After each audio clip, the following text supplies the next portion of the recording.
Personne ne remarqua lorsque Joyce Sebug-Guawo tomba à genoux. L'étage exécutif était silencieux, entouré de verre et de lumière nocturne. Ses mains tremblaient tandis qu'elle suppliait à voix basse, désespérément, que cela s'arrête. Pas demain, pas un jour, ce soir, juste une fois. Nathaniel Coffey n'éleva pas la voix. Il ne la toucha pas. Il se contenta de regarder au-delà d'elle comme si elle faisait partie du mobilier, puis tourna la clé dans la porte, comme il l'avait fait chaque nuit auparavant. À l'extérieur, la ville de Campella dormait. À l'intérieur, une femme impuissante était piégée dans un rituel qu'elle ne comprenait pas, imposé non par la violence, mais par l'autorité. Personne n'entendit son cri. Personne ne demanda pourquoi le PDG milliardaire avait besoin d'elle là après la tombée de la nuit. Et personne ne savait ce qui finirait par se briser lorsqu'elle ne pourrait plus supporter une nuit de plus. Avant de continuer, dis-nous depuis quel pays tu regardes et quelle heure il est chez toi en ce moment. Si les histoires de justice, de guérison et de vérité cachée comptent pour toi, appuie doucement sur « s'abonner » et reste avec nous. Joyce Sebug-Guawo avait appris très tôt dans la vie à se faire toute petite. Elle a grandi à la périphérie de Kampala, dans un quartier surpeuplé où les toits en tôle résonnaient bruyamment sous la pluie et où l'intimité était un luxe que personne ne pouvait se permettre. Les pièces étaient toujours trop peu nombreuses. L'argent n'était jamais suffisant.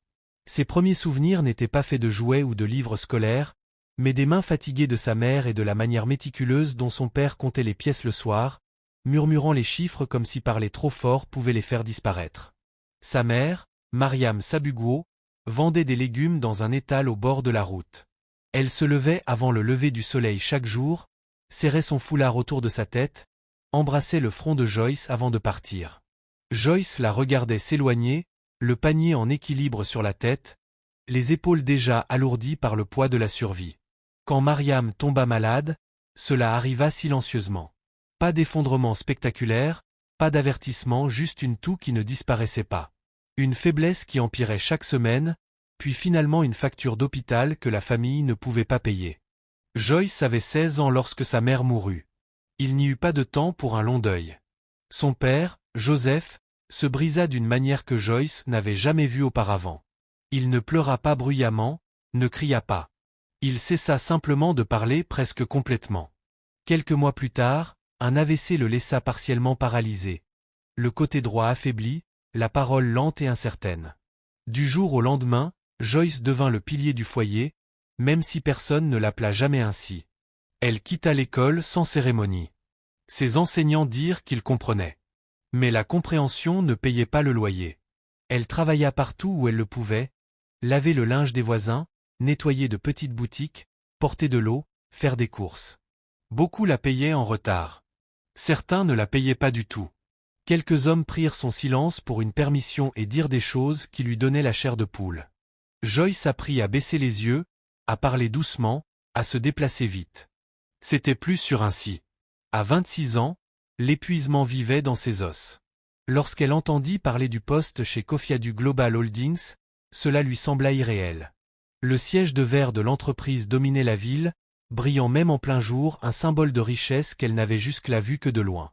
Elle avait entendu le nom de Nathaniel Coffey dû prononcer avec un mélange d'admiration et de crainte. Un milliardaire autodidacte, né au Ghana, impitoyable en affaires, invisible dans sa vie privée. Joyce ne postula pas parce qu'elle croyait au miracle. Elle postula parce que le salaire était stable, le contrat légal, et les avantages comprenaient une couverture médicale, chose dont son père avait désespérément besoin. L'entretien fut bref.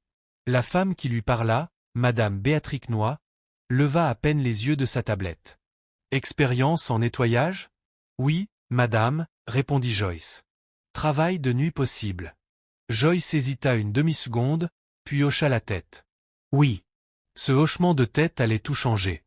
Les premières semaines furent sans histoire. Joyce nettoyait des bureaux, des salles de conférence, des couloirs qui sentaient faiblement le produit d'entretien et l'argent. Elle gardait la tête baissée, suivait les instructions à la lettre et se rendait invisible. Cela avait toujours été sa force. Personne ne se plaignait. Personne ne la remarquait. Dans un endroit comme celui-là, l'invisibilité ressemblait à une forme de sécurité. Elle n'avait jamais rencontré le PDG en personne. Nathaniel Coffey Adu n'existait pour elle qu'à travers des conversations chuchotées et des photos dans les magazines économiques. On disait qu'il travaillait tard, qu'il dormait à peine, qu'il ne tolérait aucune erreur. Puis, un soir, tout bascula.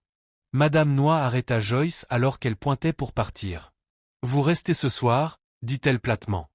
Joyce cligna des yeux. « Ce soir, madame ?»« Oui. » Étage exécutif.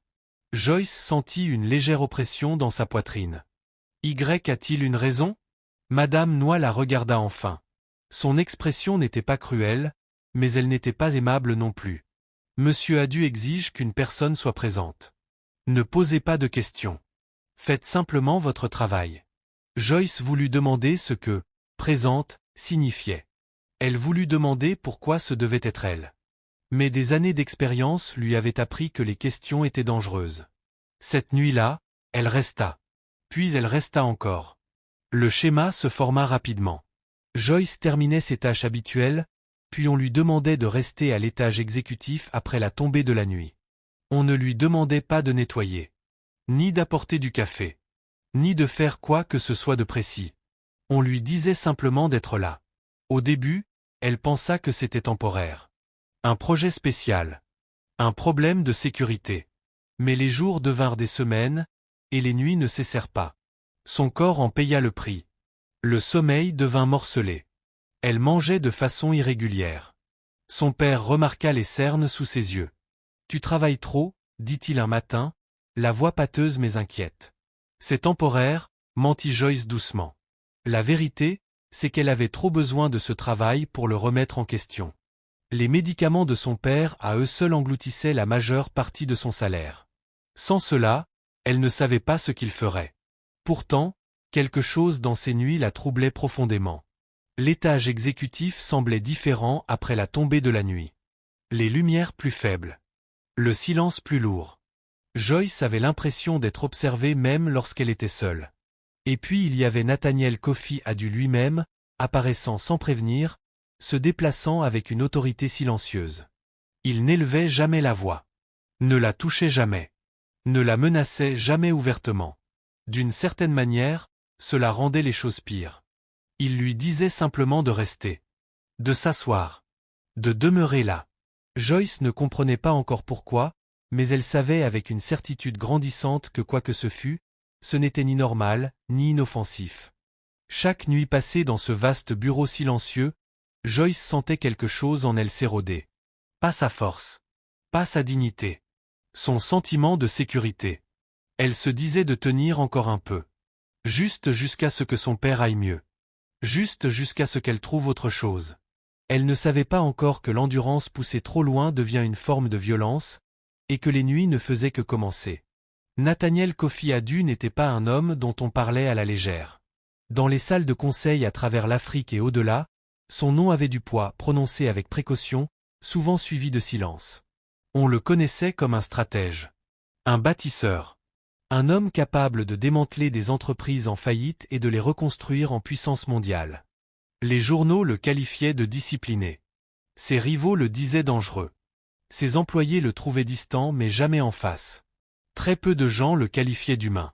Il était arrivé à Cala seulement 3 ans plus tôt, transférant le siège régional de Coffey Adu Global Holdings depuis Accra. Ce simple déménagement avait remodelé des quartiers entiers de la ville. Les prix de l'immobilier avaient grimpé. De petites entreprises avaient fermé ou été absorbées. Des politiciens sollicitaient des rendez-vous. Des pasteurs priaient publiquement pour obtenir sa faveur. Nathaniel n'acceptait rien de tout cela avec une émotion visible. Il vivait seul dans un appartement en hauteur surplombant le lac Victoria. On ne voyait jamais d'épouse.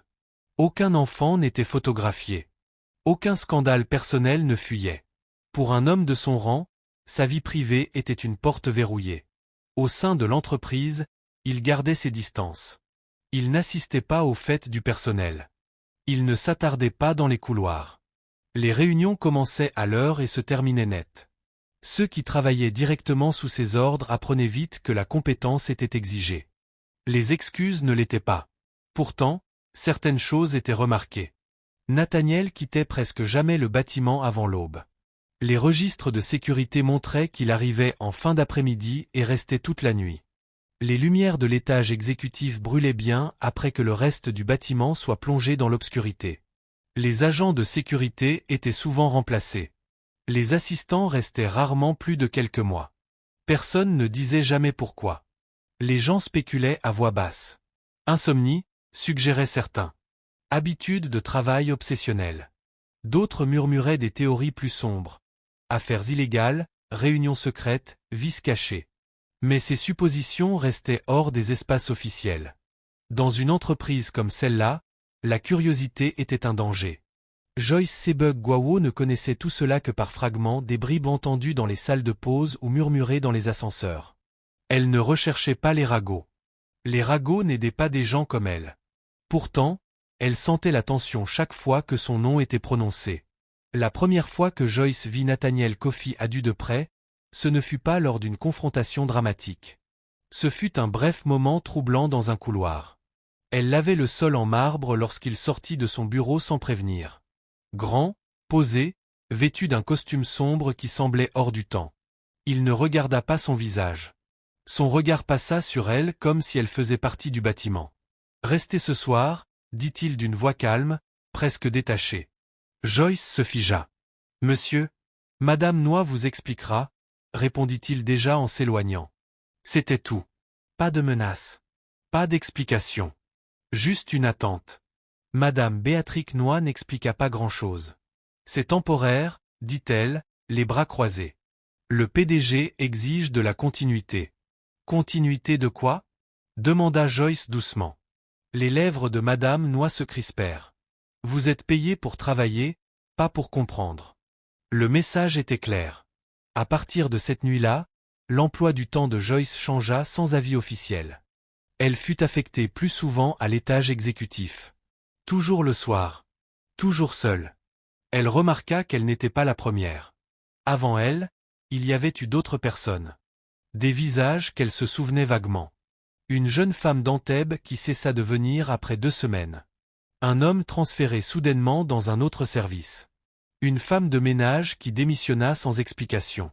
Personne n'en parlait directement. Mais leur absence persistait. Un soir, alors que Joyce essuyait une table en verre, un agent de sécurité nommé Peter resta près de la porte plus longtemps que nécessaire. « Tu devrais faire attention », dit-il doucement, sans la regarder. Joyce s'arrêta. « À quoi ?» Peter hésita, puis secoua la tête. « Rien. Prends juste soin de toi. » Il s'éloigna avant qu'elle ne puisse demander davantage.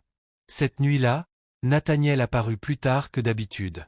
Il retira sa veste, la posa lentement sur une chaise, et s'assit en face de Joyce, de l'autre côté de la pièce. La distance entre eux était délibérée. Mesurée. « Assieds-toi, » dit-il. Joyce s'assit. Les minutes passèrent. Puis 1 heure. Le silence pressait contre ses oreilles.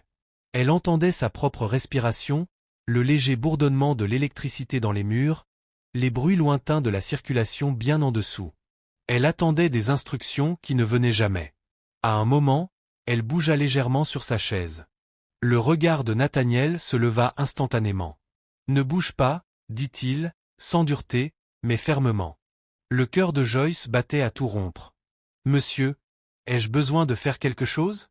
Il l'étudia un instant, la regarda vraiment cette fois.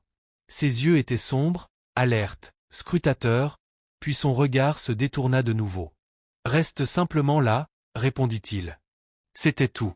Joyce ne savait pas ce qui l'effrayait le plus, qu'il fasse quelque chose de terrible, ou qu'il semble ne rien faire du tout. Quand la nuit se termina enfin et qu'il la congédia peu avant l'aube, Joyce rentra chez elle en titubant, épuisée et bouleversée. Son père lui demanda pourquoi elle avait l'air si pâle. Elle lui dit qu'elle était simplement fatiguée. À l'intérieur, les questions tourbillonnaient. Pourquoi elle? Pourquoi la nuit? Pourquoi le silence? Les jours passèrent. Le schéma continua. Joyce remarqua aussi d'autres choses. Nathaniel sursautait légèrement lorsque les lumières s'éteignaient. Il gardait la pièce éclairée en permanence, même lorsque l'aube filtrait par les fenêtres. Il vérifiait les serrures à plusieurs reprises. Il ne permettait jamais l'obscurité totale. Une fois, lorsqu'une fluctuation électrique fit vaciller les lumières, il se leva brusquement, respirant difficilement, son masque de calme se fissurant une fraction de seconde. « Reste là où tu es, dit-il sèchement. Joyce obéit, la peur lui remontant le long de la colonne vertébrale. Elle commença à comprendre que ce qui contrôlait ses nuits n'était pas seulement de la cruauté. C'était quelque chose de plus profond. Quelque chose de brisé. Mais comprendre ne rendait pas les choses plus faciles. Le corps de Joyce la faisait souffrir en permanence. Ses mains tremblaient par manque de sommeil. Elle commença à faire de petites erreurs, oublier des tâches, manquer des endroits en nettoyant. Madame Noix le remarqua immédiatement. « Reprends-toi, l'avertit-elle. Tu as de la chance d'être ici. » Joyce hocha la tête, avalant les mots qu'elle voulait dire. Elle avait de la chance. C'était le mensonge que tout le monde attendait d'elle qu'elle accepte. Un soir, alors qu'elle attendait une nouvelle fois à l'étage exécutif, Joyce sentit une détermination silencieuse se former sous sa peur. Elle ne pouvait pas encore la nommer. Ce n'était pas vraiment du courage, pas entièrement, mais c'était le début d'une limite intérieure, une ligne qu'elle n'avait jamais osé tracer auparavant. Elle pouvait supporter beaucoup de choses, la pauvreté, la perte, l'épuisement, mais être utilisée sans explication, sans consentement, sans dignité, c'était autre chose. Et Nathaniel Kofi Adu, malgré tout son pouvoir et son silence, allait apprendre que même les personnes les plus invisibles ont des limites. La 4e nuit fut plus lourde que les 3 premières réunies. Joyce Sébugu le sentit dès qu'elle posa le pied à l'étage exécutif. L'air lui-même semblait épais, comme si le bâtiment retenait son souffle. Les lumières de la ville, au-delà des murs de verre, clignotaient régulièrement, lointaines et indifférentes, tandis qu'à l'intérieur tout semblait suspendu. Nathaniel Kofi Adu n'était pas encore arrivé. Joyce nettoya lentement, délibérément, donnant à ses mains quelque chose à faire pour empêcher son esprit de s'emballer. Elle essuya des surfaces déjà impeccables, redressa des chaises que personne n'avait touchées. Chaque son résonnait trop fort, le frottement doux du chiffon sur le verre, le léger grincement de ses chaussures sur le marbre. Lorsque les portes de l'ascenseur s'ouvrirent enfin, elle le sentit avant même de le voir. Nathaniel sortit sans saluer, sa présence imposant l'espace sans effort. Il avait l'air fatigué ce soir-là. Pas l'épuisement soigné de longues réunions, mais quelque chose de plus profond, gravé dans les traits autour de ses yeux, dans la tension de sa mâchoire. « Assieds-toi, dit-il, comme toujours. » Joyce obéit. Il ne s'assit pas immédiatement. Il arpenta la pièce une fois, puis deux, ses pas mesurés. Il vérifia les lumières, s'assurant que chaque recoin restait éclairé. Il s'arrêta près de la fenêtre, fixant la ville comme s'il cherchait quelque chose qu'il ne pouvait nommer. Le dos de Joyce commença à lui faire mal en quelques minutes. Elle bougea légèrement, prenant soin de ne pas attirer l'attention. Malgré elle, ses pensées vagabondaient. Elle se demanda ce que faisait son père à la maison, si les médicaments tiendraient toute la semaine, si elle pourrait garder ce travail encore longtemps. « Ne bouge pas, dit soudain Nathaniel. Elle se figea. « Monsieur, ne bouge pas, précisa-t-il d'une voix basse. Joyce hocha la tête, ses muscles se verrouillant. Le temps s'étira. Ses jambes picotaient, ses paupières brûlaient. Elle se concentra sur une respiration lente et silencieuse, craignant que le moindre bruit ne déclenche quelque chose qu'elle ne comprenait pas. À un moment donné, Nathaniel s'assit en face d'elle, bien qu'elle ne l'ait pas entendu bouger. Son regard était fixé sur un point juste derrière son épaule. Pas sur son visage, pas sur son corps, sur le vide derrière elle. Un frisson remonta le long de la colonne vertébrale de Joyce. « Pourquoi suis-je ici ?» demanda-t-elle avant de pouvoir s'en empêcher. Les mots restèrent suspendus dans l'air, fragiles et dangereux. Le regard de Nathaniel se fixa brusquement sur le sien. Pendant un instant, Joyce crut être allée trop loin. Elle se prépara à la colère, au renvoi, à des conséquences qu'elle ne pouvait pas se permettre. Mais il sembla surpris. Personne ne lui parlait ainsi. « Pas ici. Jamais. Vous êtes ici parce que je vous ai dit d'y être, » répondit-il enfin. Il y avait cependant une nuance nouvelle dans sa voix. Pas de la rage, quelque chose de plus proche de la peur. Joyce avala sa salive. « Je ne fais rien, monsieur. Je m'assieds. Je reste. Je ne comprends pas. » Le silence s'étira de nouveau. Nathaniel se leva brusquement et se détourna d'elle. Il se dirigea vers son bureau, en agrippant le bord des deux mains.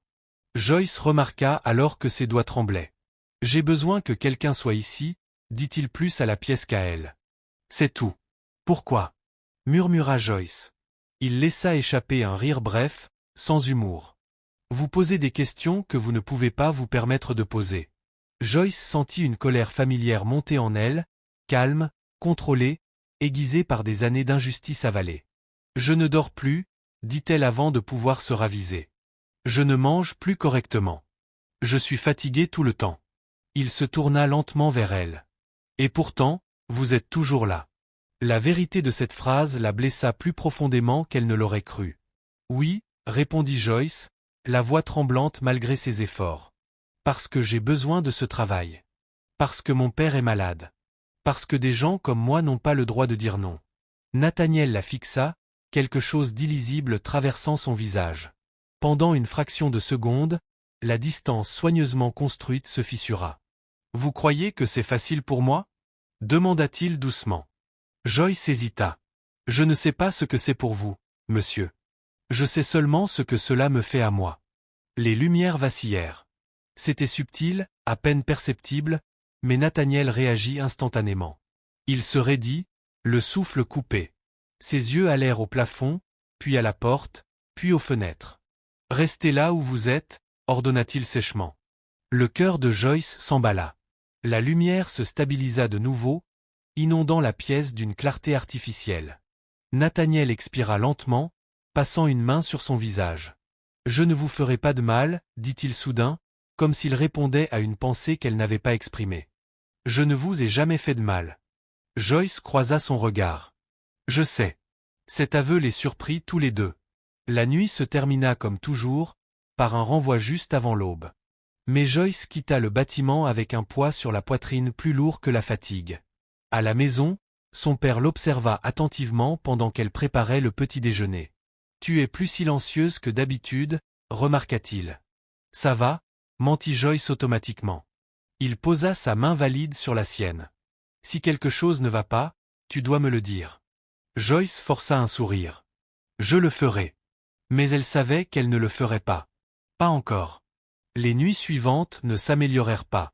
Au contraire, Nathaniel devint plus rigide, plus contrôlant. Joyce remarqua qu'il vérifiait les serrures plus souvent. Il lui demandait de s'asseoir plus près, de rester directement dans son champ de vision. Une fois, lorsqu'elle se leva pour étirer ses jambes sans demander, il réagit avec une intensité soudaine. « Assieds-toi » lança-t-il sèchement. Joyce sursauta, la peur traversant son visage. Nathaniel sembla s'en rendre compte aussitôt. Son expression changea du regret, peut-être, ou de la honte. « Je suis désolé, » dit-il d'une voix raide. « Ne refais pas ça. » Joyce se rassit, les mains serrées dans son giron. Elle commença à redouter les soirées plus que les nuits. Redouter le trajet en ascenseur, le bourdonnement discret de sa montée. Redouter l'instant où les portes s'ouvraient et où elle entrait dans cette prison éclairée et contrôlée. Un soir, après un silence particulièrement long, Joyce sentit quelque chose en elle se briser définitivement. « S'il vous plaît, » dit-elle doucement, des larmes glissant sur ses joues malgré ses efforts pour les retenir. « S'il vous plaît, monsieur, je vous en supplie. Arrêtez. » Nathaniel ne la regarda pas. « Je ne peux pas, » répondit-il. « Pourquoi » sanglota-t-elle, la voix brisée. « Qu'est-ce qui se passera si je ne suis pas là ?» Il ferma les yeux. La réponse, lorsqu'elle vint, fut à peine audible. « Moi !» Joyce le fixa, stupéfaite. Il n'expliqua pas davantage. Il n'en avait pas besoin. La peur dans sa voix en disait plus que des mots ne l'auraient jamais pu. Pourtant, comprendre n'effaçait pas les dégâts. Joyce essuya ses larmes, la poitrine douloureuse. Quoi que ce soit qui hantait Nathaniel Kofiadu, ce n'était pas à elle d'en porter le poids. Et, au fond d'elle-même, elle savait que quelque chose devait changer bientôt, car l'endurance avait des limites, et elle atteignait les siennes. Joyce Sebug-Gwawo cessa de compter les nuits après la 8e. Elles se fondirent les unes dans les autres, de longues étendues de lumière artificielle, de silence si dense qu'il pressait contre ses oreilles, et la conscience constante d'être observé sans jamais être vraiment vu. Son corps traversait les jours comme une ombre présente, mais vidée de sa substance. Le sommeil venait par fragments. La nourriture avait un goût de poussière. Ses mains tremblaient lorsqu'elle versait de l'eau le matin. Au travail, elle commença à faire des erreurs. Rien de spectaculaire. Une trace oubliée sur une vitre, une poubelle non vidée, une chaise légèrement mal placée. Mais dans un immeuble comme celui de Kofi à du Global Holdings, la perfection était la norme. Madame Béatrix Noy le remarqua immédiatement. « Vous êtes distraite » dit-elle un après-midi, d'un ton sec. « Ce n'est pas acceptable. »« Je suis désolée » répondit Joyce. « Je ferai plus attention. » Madame Noy l'observa un instant, le regard acéré. « S'il y a quelque chose qui ne va pas, vous devez régler ça. Des opportunités comme celle-ci ne se présentent pas deux fois. » Joyce hocha la tête, la gorge serrée. Ce soir-là, alors que le soleil disparaissait derrière la ligne d'horizon et que les lumières de la ville s'allumaient, Joyce sentit un nœud familier de peur se former dans son ventre. Elle avançait plus lentement que d'habitude, chaque pas vers l'étage exécutif plus lourd que le précédent. Nathaniel Kofi Adu était déjà là lorsqu'elle arriva. Il se tenait près de la fenêtre, sa veste toujours sur lui, son reflet à peine visible dans le verre. Il ne se retourna pas en entendant ses pas. « Assieds-toi » dit-il. Joyce s'assit. Les minutes passèrent, puis encore d'autres. Malgré tous ses efforts, ses pensées dérivèrent. Elle se demanda ce qui se passerait si elle ne venait pas une nuit. Si elle restait simplement chez elle. L'idée apporta un bref soulagement coupable, aussitôt suivi de panique. Elle avait besoin de l'argent. Elle avait besoin du travail. Et quelque chose dans les mots de Nathaniel, « moi », résonnait encore dans son esprit avec un poids troublant. Ce soir-là, le silence était différent, tendu, chargé d'attente. Joyce bougea sur sa chaise, les jambes douloureuses. « Monsieur » dit-elle doucement. Nathaniel se raidit mais ne se retourna pas. « Oui ? Je ne peux plus continuer comme ça. » Les mots tremblaient en sortant de sa bouche, fragiles mais irréversibles. Il se tourna lentement vers elle, le visage impénétrable. « Si, vous le pouvez, » dit-il. « Vous le faites déjà point. »« Le fait que tu puisses le faire ne veut pas dire que je le peux, » répondit Joyce, se surprenant elle-même par la fermeté de sa voix. « Je suis épuisée. J'ai peur tout le temps. Je ne sais même pas pourquoi je suis ici. »« Tu es ici parce que j'ai besoin de toi, » dit-il. Joyce sentit une vive brûlure derrière les yeux. « Et ce dont moi j'ai besoin ?» La question resta suspendue entre eux. Nathaniel détourna le regard le premier. « Ce n'est pas à propos de toi, » dit-il. Joyce se leva. Le geste fut instinctif, né du désespoir plutôt que de la défiance. Mais à peine debout, Nathaniel réagit. « Assieds-toi » dit-il sèchement. Joyce se figea. Son cœur battait si fort qu'elle était certaine qu'il pouvait l'entendre. « Non » dit-elle, la voix à peine plus haute qu'un murmure. Nathaniel la fixa comme si elle venait de parler une langue étrangère. « Je ne suis pas ton ennemi » dit-il en baissant la voix. « Je ne t'ai jamais touché. Je ne t'ai jamais menacé. »« Je sais » répondit Joyce, les larmes coulant librement maintenant. « Mais vous avez pris mes nuits, mon repos, ma paix. On n'a pas besoin de toucher quelqu'un pour lui faire du mal. » Ces mots frappèrent plus fort qu'elle ne l'avait imaginé. La mâchoire de Nathaniel se crispa. Pendant un instant, la colère s'embrasa dans ses yeux. Puis elle s'éteignit, remplacée par quelque chose de brut, sans défense. « Tu crois que je ne le sais pas » demanda-t-il doucement. Joyce secoua la tête. « Je crois que vous vous en fichez. » Le silence qui suivit fut lourd, étouffant. Les épaules de Joyce s'affaissèrent tandis que le poids de semaines de peur et d'épuisement brisait enfin ses dernières résistances. Elle se laissa retomber sur la chaise, enfouissant son visage dans ses mains. « S'il vous plaît, » sanglota-t-elle. « S'il vous plaît, monsieur, je vous en supplie. Arrêtez. » Le mot supplier avait un goût amer sur sa langue. Elle détestait en être arrivée là. Détestait être encore à genoux, même si ce n'était pas physiquement. Nathaniel ne bougea pas. Lorsqu'il parla enfin, sa voix était tendue. « Je ne peux pas. » Joyce leva les yeux vers lui, l'incrédulité et le désespoir s'entrechoquant dans sa poitrine. « Vous ne voulez pas. »« Je ne peux pas, » répéta-t-il. « Pourquoi » cria-t-elle. « Qu'est-ce qui se passe si je pars ? Qu'est-ce qui arrive si je ne reste pas ?»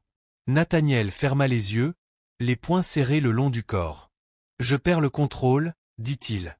La sincérité dans sa voix la surprit. « Je me perds moi-même, » continua-t-il, les mots sortant lentement, douloureusement. « Et quand ça arrive, des gens sont blessés. Joyce le fixa, tentant de concilier le milliardaire maître de lui devant elle avec la peur indéniable qu'elle entendait maintenant dans sa voix. « Avez-vous déjà blessé quelqu'un » demanda-t-elle doucement. Nathaniel ne répondit pas.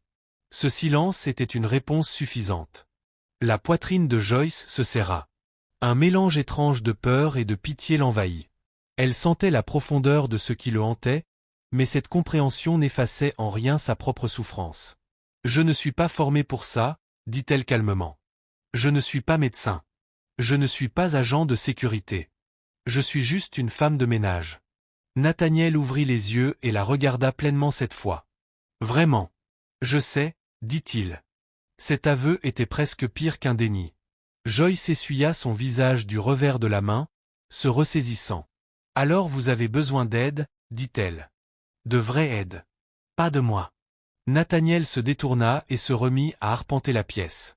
« L'aide ne marche pas, » marmonna-t-il. « J'ai essayé. »« Alors ça ne marche pas non plus, » répondit Joyce.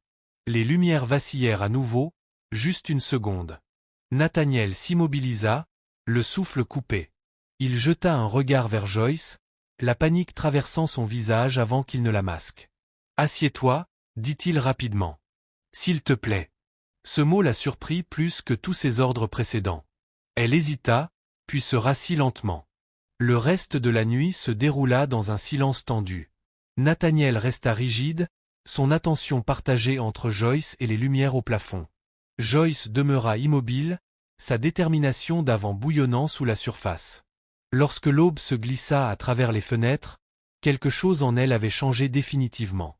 Lorsqu'il la congédia, Joyce ne le remercia pas. Elle ne s'excusa pas. Elle se leva simplement et s'en alla, le dos droit malgré les douleurs dans son corps.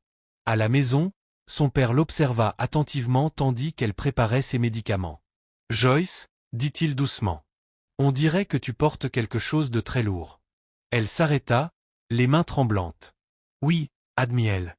Il prit sa main. « Alors ne le porte pas seul. » Joyce serra ses doigts, les larmes lui brûlant les yeux. Elle sut alors qu'elle ne pouvait plus continuer à endurer cela en silence. Ni pour l'argent, ni par peur, ni à cause du passé brisé de qui que ce soit. Cette nuit-là, allongée, les yeux ouverts fixant le plafond, Joyce prit une décision. Elle demanderait encore. Et si Nathaniel Coffey a dû refuser d'arrêter, elle trouverait un autre moyen d'y mettre fin. Le bâtiment commença à murmurer avant même que Joyce Sewa ne dise un mot de plus. Cela commença subtilement. Des regards qui s'attardaient un peu trop longtemps, des conversations qui s'interrompaient lorsqu'elle entrait dans une pièce. Une politesse soudaine de la part de personnes qu'il avait jusque-là complètement ignorées. Joyce le sentait dans l'air aussi clairement que la douleur dans ses os. Quelque chose avait changé et pas en sa faveur. Elle ne savait pas qui avait remarqué en premier.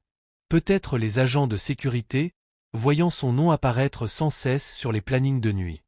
Peut-être une jeune femme de ménage qui avait surpris Madame Béatrix Noy en train de se disputer à voix basse avec les ressources humaines.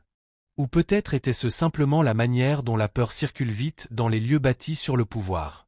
Quelle qu'en soit l'origine, les rumeurs se répandirent. « Elle est toujours à l'étage exécutif », murmura quelqu'un près des casiers. « Pourquoi » demanda une autre voix. « Qu'est-ce qu'elle fait là-haut la nuit » Joyce fit semblant de ne pas entendre. Elle se concentra sur son travail comme elle l'avait toujours fait, mais les chuchotements la suivaient, s'accrochant à elle comme de la poussière. Un après-midi, Madame Noy convoqua Joyce dans son bureau. La pièce était petite mais impeccablement rangée, chaque dossier parfaitement aligné. Madame Noy était assise derrière son bureau, les mains jointes, l'expression soigneusement neutre. « Asseyez-vous, » dit-elle. Joyce s'assit. « J'ai reçu des préoccupations, » commença Madame Noy, concernant votre comportement. Le cœur de Joyce fit un bond. « Mon comportement, madame ? Vous posez des questions, » dit-elle. « Vous êtes émotive, distraite. » Joyce avala sa salive. « Je fais mon travail. » Madame Noy se pencha légèrement en arrière. « Vous êtes une femme de ménage, Joyce. Votre travail n'est pas de ressentir, mais d'exécuter. » Les mots la blessèrent plus qu'elle ne s'y attendait. « Des perceptions sont en train de se former, » poursuivit Madame Noy. « Les gens parlent, et dans une entreprise comme celle-ci, parler peut être dangereux. » Joyce leva les yeux. « Parler de quoi » Madame Noix soupira, une irritation traversant son visage. Du PDG. De vous. De choses qui ne devraient jamais être discutées. Les mains de Joyce se crispèrent sur ses genoux. Je n'ai rien commencé. Non, admit Madame Noix froidement. Mais vous êtes au centre de tout cela. Et j'ai besoin que vous compreniez une chose très clairement. Elle se pencha en avant. Monsieur Nathaniel Coffey Adu n'est pas un homme que l'on accuse. Ni directement, ni indirectement. Jamais. Une vague de froid traversa Joyce. Je n'ai accusé personne. Madame Noix la fixa longuement. Bien.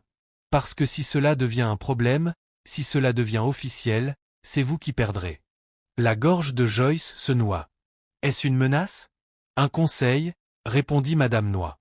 Les gens comme vous ne survivent pas au scandale, même imaginaire. La réunion se termina sans résolution. Joyce quitta le bureau la tête haute, mais à l'intérieur quelque chose se brisa. Ce soir-là, l'isolement devint impossible à ignorer. Les salutations habituelles de ses collègues avaient disparu. Plus de petits sourires, plus de plaintes partagées. Même Peter, l'agent de sécurité qui l'avait autrefois averti d'être prudente, évitait désormais son regard. À l'étage exécutif, le silence était plus tranchant que jamais. Nathaniel Coffey Adu arriva plus tard que d'habitude. Il semblait agité, ses mouvements rapides, la mâchoire serrée. « Vous avez parlé à des gens » dit-il sans préambule. Joyce cligna des yeux. « J'ai parlé à ma responsable. »« C'est déjà trop » répondit-il. « Vous attirez l'attention. » Une colère vive traversa Joyce, perçant sa peur. « L'attention sur quoi » demanda-t-elle. « Qu'avez-vous si peur que les gens voient ?» Nathaniel cessa de marcher et se tourna vers elle, son expression se durcissant. « Vous n'avez pas le droit de parler de notre arrangement à qui que ce soit. »« Notre arrangement » répéta Joyce avec amertume. « On dirait que j'ai accepté tout ça. »« Vous êtes resté » répondit-il. Joyce se leva brusquement, sa patience enfin brisée. « Parce que je n'avais pas le choix. » Les yeux de Nathaniel brillèrent. « Tout le monde a le choix. » Le mensonge contenu dans cette phrase était trop lourd pour être ignoré. « Non » dit Joyce calmement. « Certains ont le pouvoir. D'autres ont la survie. » Les mots tombèrent entre eux comme un verdict. Nathaniel détourna le regard, respirant lourdement. « Cela s'arrête quand je le décide, » dit-il. Joyce sentit quelque chose se stabiliser en elle. Pas de la peur. Pas de la résignation. De la clarté. « Alors vous avez tort, » dit-elle. Il se retourna brusquement. « Qu'est-ce que vous avez dit ?»« J'ai dit que vous avez tort, » répéta Joyce, la voix tremblante mais ferme. « Ça s'arrête quand je n'en peux plus. Et j'en suis proche. » Nathaniel la fixa, quelque chose de sombre et d'incertain passant dans son regard. Pendant un instant, Joyce se demanda si elle était allée trop loin, mais elle ne recula pas. Ce soir-là, elle rentra chez elle le cœur lourd. Son père le remarqua immédiatement. « Il te regarde » dit-il doucement pendant qu'elle l'aidait à se coucher. « Tes épaules sont tendues. » Joyce hésita, puis hocha la tête. « Je crois que les gens pensent quelque chose de mauvais à mon sujet. » Il soupira. « C'est toujours comme ça. Quand une personne pauvre se tient trop près du pouvoir, on suppose sa culpabilité. » Joyce s'assit près de lui, l'épuisement envahissant ses membres. « Que dois-je faire ?» Son père la regarda droit dans les yeux. « Protège ta dignité, même si cela te coûte ton confort. » Le sommeil vint difficilement cette nuit-là. Le lendemain, Joyce fut réaffectée. Ses tâches de jour furent réduites, ses déplacements restreints. Elle n'était plus autorisée à entrer dans certaines zones sans supervision. C'était subtil, mais indéniable. Le système se refermait sur elle. À la fin de la semaine, une note officielle apparut dans son dossier, performance en cours d'évaluation. Joyce comprit parfaitement le message. Si elle parlait, elle serait discréditée. Si elle restait silencieuse, elle serait effacée. Ce soir-là, alors qu'elle attendait de nouveau à l'étage exécutif, Nathaniel était assis en face d'elle, silencieux. La distance entre eux n'avait jamais paru aussi grande. « Tu devrais rester discrète, » dit-il finalement. « Pour ton propre bien. » Joyce soutint son regard, quelque chose de calme et d'inébranlable dans les yeux. « Je l'ai toujours fait, » répondit-elle. « Pendant la majeure partie de ma vie. » Le silence retomba. Mais ce silence-là était différent. Il n'était plus rempli uniquement de peur. C'était le début de la résistance. Une fois que la peur desserra son emprise, Joyce Sebug-Gwawo commença à remarquer les détails. Cela se fit progressivement, comme l'aube qui révèle des formes qui ont toujours été là. Quand la nuit cessa d'être seulement une épreuve d'endurance, son esprit se mit à inventorier la pièce autour d'elle, ce bureau exécutif devenu à la fois refuge et piège.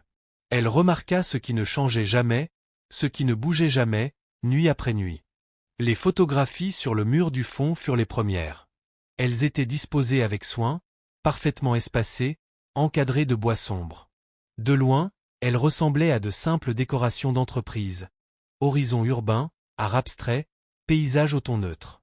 Mais un soir, tandis que Nathaniel Kofiadu faisait les 100 pas près de la fenêtre, le regard de Joyce s'y attarda plus longtemps que d'habitude. Le cœur battant, elle s'approcha avant même de s'en rendre compte. « Assieds-toi » dit Nathaniel sèchement. Joyce se figea. « Assieds-toi » répéta-t-il. Elle obéit, l'instant s'échappant, mais la curiosité avait déjà pris racine. Une autre nuit, lorsque Nathaniel quitta brièvement la pièce pour répondre à un appel, Joyce se leva de nouveau, plus vite cette fois, plus discrètement. De près, elle vit ce qu'elle n'avait jamais remarqué. Les cadres n'abritaient pas de l'art. C'étaient des photographies. Sur l'une d'elles, un Nathaniel plus jeune se tenait le bras passé autour d'une femme aux yeux chaleureux et au large sourire. Sur une autre, il était accroupi près d'un petit enfant, leur visage collé, le rire figé en plein élan. Il y avait des photos de plage, des bougies d'anniversaire, une pancarte peinte à la main sur laquelle on lisait « Bienvenue à la maison ». Le souffle de Joyce se coupa. Elle recula juste au moment où Nathaniel revenait. Il vit aussitôt l'endroit où elle se trouvait. Son visage changea instantanément. « Ne touche pas à ça » dit-il d'une voix tendue. « Je n'ai rien touché » répondit Joyce précipitamment. « Je regardais seulement. » Ses yeux s'assombrirent. « Tu ne regardes pas ce qui ne t'appartient pas. » Les mots étaient durs, mais en dessous, Joyce perçut autre chose, la panique. Cette nuit-là, elle observa plus attentivement. Le comportement de Nathaniel suivait des schémas qu'elle ne pouvait plus ignorer. Il plaçait toujours Joyce sur une chaise face à lui, dans son champ de vision. Il vérifiait compulsivement les lumières, les ajustant parfois de quelques fractions, comme si la clarté elle-même formait une barrière contre quelque chose d'invisible. Il réagissait mal aux ombres, aux clignotements, à tout signe que l'obscurité pourrait s'emparer de la pièce. Une fois, quand un coup de tonnerre lointain résonna au-dessus de la ville, il sursauta violemment. Joyce le regarda, le cœur battant. Il avait peur. Pas d'elle. Pas d'être découvert. Mais d'être seul. Une autre nuit, elle remarqua un petit objet sur son bureau, une montre d'enfant. Le verre était fissuré. Les aiguilles étaient arrêtées à 11h47. Elle ne bougeait jamais. Elle ne quittait jamais cet endroit. Pourquoi est-elle cassée ? Demanda Joyce doucement, surprise par sa propre question. La tête de Nathaniel se releva brusquement. Ne me pose pas cette question. Joyce hocha la tête, le regret l'envahissant, mais l'image resta gravée dans son esprit. Le temps figé. L'obscurité. Le contrôle. La vérité commença à se former dans ses pensées, non comme une révélation soudaine, mais comme une structure fragile faite d'observation et d'instinct. Quoi qu'il soit arrivé à Nathaniel Kofiadu, cela s'était produit la nuit. Et cela ne s'était jamais terminé. Un soir, le courant fut totalement coupé. Le bâtiment plongea dans l'obscurité soudaine, le silence brisé par le bourdonnement des systèmes d'urgence qui tentaient, en vain, de s'activer. Joyce halta instinctivement, le cœur remontant dans sa gorge. À l'autre bout de la pièce, Nathaniel laissa échapper un son qu'elle ne lui avait jamais entendu auparavant. Ce n'était ni un ordre, ni de la colère. C'était de la peur. « Reste » dit-il d'une voix rauque. « Ne bouge pas. Ne pars pas. » Joyce distinguait à peine sa silhouette, mais elle entendait sa respiration rapide et irrégulière. Elle voulut parler pour le rassurer, mais quelque chose l'en empêcha. Les secondes s'étirèrent, puis les minutes. Enfin, les générateurs de secours se mirent en marche, inondant la pièce d'une lumière blanche et crue. Nathaniel s'effondra dans son fauteuil. Son sang-froid se brisa. Ses mains tremblaient ouvertement, la sueur brillait sur son front. Joyce se leva lentement, prudemment. « C'est revenu » dit-elle doucement. « Les lumières sont revenues. » Il leva les yeux vers elle, le regard encore sauvage un instant, puis il se ressaisit. Il rajusta sa veste, s'essuya le visage, reconstruisit le mur entre eux, pierre après pierre. « Assieds-toi, dit-il, sans l'autorité habituelle. Joyce ne s'assit pas. « Je sais que quelque chose t'est arrivé, dit-elle calmement. Nathaniel la fixa comme si elle venait de le frapper. « Tu ne sais rien, dit-il. Je sais que tu as peur du noir, répondit Joyce. Et je sais que ce n'est pas à cause du travail. » Le silence envahit la pièce, dense et tremblant. Nathaniel détourna le regard. « Tu imagines des choses. »« Non, dit Joyce doucement. Je les vois. » Il ne répondit pas. La nuit se termina sans qu'il la congédie. Joyce resta jusqu'à ce que le ciel s'éclaircisse, jusqu'à ce que la ville recommence à vivre. Quand Nathaniel parla enfin, sa voix était redevenue froide. « Tu n'en parleras pas, dit-il. À personne. » Joyce acquiesça. « Je ne le ferai pas. » Mais elle savait qu'elle ne pourrait plus jamais ignorer ce qu'elle avait vu. Dans les jours qui suivirent, la pression autour d'elle s'intensifia. Son évaluation de performance devint négative. Ses badges d'accès cessèrent de fonctionner dans certaines zones. Madame Noix surveilla de près ses horaires. Joyce comprit alors. Le système le protégeait. Non parce qu'il avait raison, mais parce qu'il était puissant. Un après-midi, alors qu'elle nettoyait seule une salle de réunion, Joyce se mit à trembler. Pas de peur. D'une émotion nouvelle, inconnue. La colère. Pas une colère explosive. Une colère silencieuse et dangereuse, qui aiguisait ses pensées et redressait sa colonne vertébrale. Elle n'imaginait rien. Elle n'était pas instable. Elle n'avait pas tort. Elle était témoin des conséquences d'une douleur non soignée, transformée en autorité. Ce soir-là, quand Nathaniel arriva, Joyce était déjà assise, calme, composée, vigilante. Il s'arrêta, l'observant. « Tu as changé ?» remarqua-t-il. « Oui, répondit Joyce. J'ai changé. » La pièce sembla se pencher vers eux, dans l'attente. « Je sais que tu ne veux pas être seule la nuit, dit Joyce.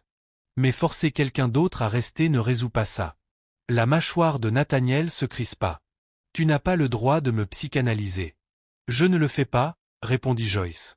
Je te dis ce que ça fait d'être de l'autre côté de ta peur. » Il la regarda, puis la regarda vraiment. Pour la première fois, Joyce vit de l'incertitude dans ses yeux. « Tu crois comprendre ?» dit-il doucement. « Je comprends assez, répondit-elle. Et je comprends ceci, je ne peux pas être ta solution. » Les mots restèrent suspendus dans l'air, fragiles mais fermes. Nathaniel ne parla pas pendant longtemps. Quand il le fit enfin, sa voix était à peine audible. « Alors qu'est-ce qui m'arrive ?» Joyce sentit une pointe de tristesse, mais elle ne la laissa pas affaiblir sa détermination. « Ça, dit-elle doucement, c'est quelque chose que tu dois affronter sans enfermer quelqu'un d'autre dans l'obscurité avec toi. » Le silence qui suivit n'était pas vide. Il était chargé de vérités désormais révélées. Et pour la première fois depuis le début de ces nuits, Joyce ressentit quelque chose qui ressemblait à de la clarté. La vérité n'était plus invisible. Et une fois vue, elle ne pouvait plus être ignorée. La vérité n'arriva pas sous la forme d'un aveu. Elle remonta à la surface par fragments, exhumée à contre-cœur, comme des os perçant la terre s'échapperait une longue saison de pluie. Joyce Sebug-Gwawo ne découvrit pas le passé de Nathaniel Kofiadu parce qu'il choisit de le raconter. Elle le découvrit parce que le silence, lorsqu'on l'étire trop longtemps, finit par se fissurer. La nuit suivant la panne de courant, Nathaniel arriva plus tard que d'habitude. Son costume était froissé, sa cravate desserrée, l'ordre soigneusement maintenu autour de lui légèrement défait. Il ne dit pas immédiatement à Joyce de s'asseoir. Il resta près de la fenêtre, regardant l'eau noire du lac refléter les lumières de la ville. Joyce attendit. Les minutes passèrent. « Je suis né à Jamestown, dit-il soudain, sans se retourner. À Accra. » Les mots la surprirent. Non par leur contenu, mais parce qu'il avait parlé. C'était bondé, poursuivit-il. Vivant. Mon père vendait des pièces détachées près du port. Ma mère enseignait dans une école primaire. Nous n'avions pas grand-chose, mais nous n'étions pas désespérés. Joyce resta silencieuse, craignant qu'une interruption ne le fasse se refermer. J'ai appris très tôt à survivre, dit Nathaniel. À calculer, à observer les gens, à gagner sans demander la permission. Il se tourna enfin vers elle. Ses yeux étaient lointains, comme si la pièce s'était dissoute autour de lui. Je me suis marié jeune. Elle s'appelait Habana. Le nom tomba doucement entre eux. Elle riait fort, continua-t-il, presque en souriant. Trop fort, disaient certains. Elle se faisait des amis partout. Et elle croyait, vraiment, que le bonheur pouvait se planifier. La poitrine de Joyce se serra. Nous avons eu un fils, dit Nathaniel. Sergio. Il avait 5 ans. La pièce sembla se rétrécir, la lumière pesant davantage. C'est arrivé la nuit, continua-t-il. La pluie. Une mauvaise visibilité. Un camion a perdu le contrôle sur l'autoroute. Il s'arrêta. Le souffle de Joyce se coupa. Elle n'avait pas besoin qu'il termine point, ils sont morts sur le coup, dit-il enfin. C'est ce qu'on m'a dit. Sa voix était plate, vidée de toute émotion par la répétition. Je n'étais pas là, ajouta-t-il. Je travaillais. Toujours en train de travailler, à essayer de construire quelque chose que je croyais capable de nous protéger. Joyce vit ses mains se crisper inconsciemment, les jointures blanchir. Cette nuit-là, dit-il, quelque chose s'est brisé. Pas mon cœur. Mon sens du temps. De la sécurité. Il fit un geste vague autour de la pièce. L'obscurité est devenue imprévisible, dangereuse. Quand les lumières s'éteignent, je ne sais plus ce qui est réel. Joyce avala difficilement sa salive. Et être seul rend tout pire. Oui, répondit simplement Nathaniel. Le silence remplit de nouveau l'espace, mais cette fois, il était différent. Il avait entrouvert une porte, ne serait-ce qu'un peu, et l'air semblait chargé de ce qui se trouvait au-delà. J'ai essayé la thérapie, poursuivit-il brusquement, comme s'il devait se justifier. À Londres, à New York, en Afrique du Sud. Ils disaient tous la même chose. Traumatisme, stress post-traumatique, deuil. Il eut un rire amer. Les mots n'empêchent pas l'obscurité de revenir. Joyce ressentit une étrange douleur dans la poitrine. Pas encore du pardon, mais de la compréhension. Alors tu restes ici, dit-elle doucement. Là où il y a de la lumière, où quelqu'un est présent. Nathaniel hocha la tête. Si je peux te voir, je sais que je ne suis pas seul. Je sais que la nuit n'a pas tout englouti. Joyce baissa les yeux vers ses mains, étonnamment calme malgré le tremblement intérieur. Et tu n'as jamais pensé, dit-elle prudemment, à ce que cela me fait à moi. Nathaniel tressaillit. J'y ai pensé, dit-il à voix basse. J'ai juste choisi de ne pas arrêter. L'honnêteté de cet aveu lui fit plus mal qu'un déni ne l'aurait fait. Tu avais d'autres options, dit Joyce.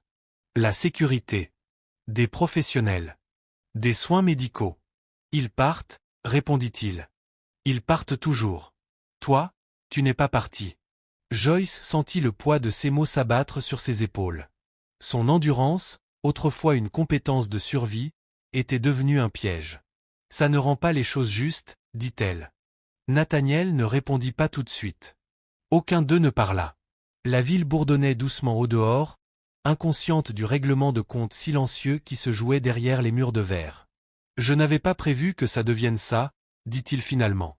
Ça a commencé petit. Une nuit, puis une autre. Et puis j'en ai eu besoin. Joyce hocha lentement la tête. C'est comme ça que le mal grandit, dit-elle doucement. Sans témoin. Nathaniel la regarda, une lueur de honte traversant son visage. Tu pourrais me détruire, dit-il, avec ce que tu sais. Joyce soutint son regard. Je ne veux pas te détruire. Il fronça légèrement les sourcils, comme si cette réponse ne correspondait pas au récit qu'il attendait. Je veux que ça s'arrête, continua-t-elle. Pour moi. Et pour toi. Nathaniel détourna de nouveau le regard, les épaules tendues. Si je te laisse partir, dit-il, les nuits reviendront. Elles sont déjà revenues, répondit doucement Joyce. Cette nuit-là, pour la première fois, Nathaniel ne lui ordonna pas de s'asseoir à un endroit précis. Il ne réajusta pas compulsivement les lumières. Il ne fit pas les 100 pas. Il resta assis en face d'elle, immobile et silencieux, comme s'il se préparait à affronter quelque chose d'invisible. Joyce l'observa, le cœur lourd. Comprendre sa douleur n'effaçait pas le tort qu'il avait causé, mais cela changeait la nature du conflit. Il ne s'agissait plus seulement de pouvoir et de peur. Il s'agissait de responsabilité. À l'approche de l'aube, Nathaniel parla de nouveau. Je ne sais pas comment vivre avec ça. Joyce se leva lentement. Alors tu as besoin d'aide. Une aide qui ne dépend pas du fait de piéger quelqu'un d'autre dans ta peur. Il leva les yeux vers elle. Tu restes cette nuit? La question était plus douce, vulnérable. Joyce hésita. Chaque instinct lui criait de partir, de reprendre ses nuits, son autonomie. Mais une autre part d'elle, façonnée par la compassion et la fatigue, savait que partir maintenant pouvait déclencher quelque chose de pire. Je resterai, dit-elle prudemment. Cette nuit. Mais ça ne peut pas continuer. Nathaniel hocha la tête, le soulagement et la crainte mêlés sur son visage. Quand le ciel s'éclaircit et que la ville se réveilla, Joyce sentit le poids du chemin à venir peser sur elle. Elle avait vu la blessure sous la cruauté. Elle l'avait nommée. Mais nommer une blessure ne la guérit pas. Et tant que Nathaniel Kofiadu refuserait d'affronter son passé sans se servir d'elle comme bouclier, les nuits resteraient dangereuses pour eux deux. La compréhension n'adoucit pas les nuits. Elle les rendit plus tranchantes. Après que Nathaniel Kofiadu eut parlé d'Abana et de Seogio, la pièce ne semblait plus mystérieuse. Elle ressemblait à une frontière. Joyce Sebugu voyait enfin clairement. Elle comprenait pourquoi les lumières comptaient. Pourquoi sa présence comptait. Mais cette compréhension n'effaçait ni la douleur dans son corps, ni l'érosion de sa paix, ni l'humiliation silencieuse d'être maintenue en place par la peur de quelqu'un d'autre. Le soir suivant, Joyce arriva avec une détermination qu'elle n'avait jamais portée auparavant. Nathaniel était déjà là, assis, les lumières vives et stables. Il leva les yeux lorsqu'elle entra, scrutant son visage à la recherche de quelque chose. Du réconfort, peut-être. Une permission. Assieds-toi, dit-il, puis il s'arrêta. Tu n'es pas obligé.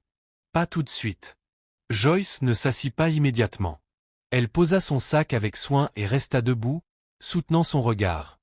J'ai besoin de dire quelque chose. Les épaules de Nathaniel se raidirent. Ce n'est pas le moment. Si, répondit calmement Joyce. Parce que maintenant je sais. Et savoir change tout. Il fit un geste vague vers la chaise. S'il te plaît. Joyce s'assit, mais seulement parce qu'elle le choisissait, pas parce qu'on le lui ordonnait. La différence comptait. Je comprends ce qui t'est arrivé, dit-elle. Je comprends la peur, la perte, les nuits. Nathaniel expira lentement, un soulagement traversant son visage. Mais Joyce continua, la voix ferme. Comprendre ne veut pas dire consentir à en être blessé. Le soulagement disparut. Je ne te fais pas de mal, dit-il automatiquement. Joyce secoua la tête. Si. Simplement pas d'une manière que tu reconnais. Il se pencha en avant. Je n'ai jamais. Je sais, l'interrompit-elle doucement. Tu ne m'as jamais touché. Tu n'as jamais crié. Tu ne m'as jamais menacé avec des mots. Mais le mal ne se limite pas à ce qui laisse des bleus. La mâchoire de Nathaniel se crispa. Tu choisis de rester. Je choisis de survivre, corrigea Joyce.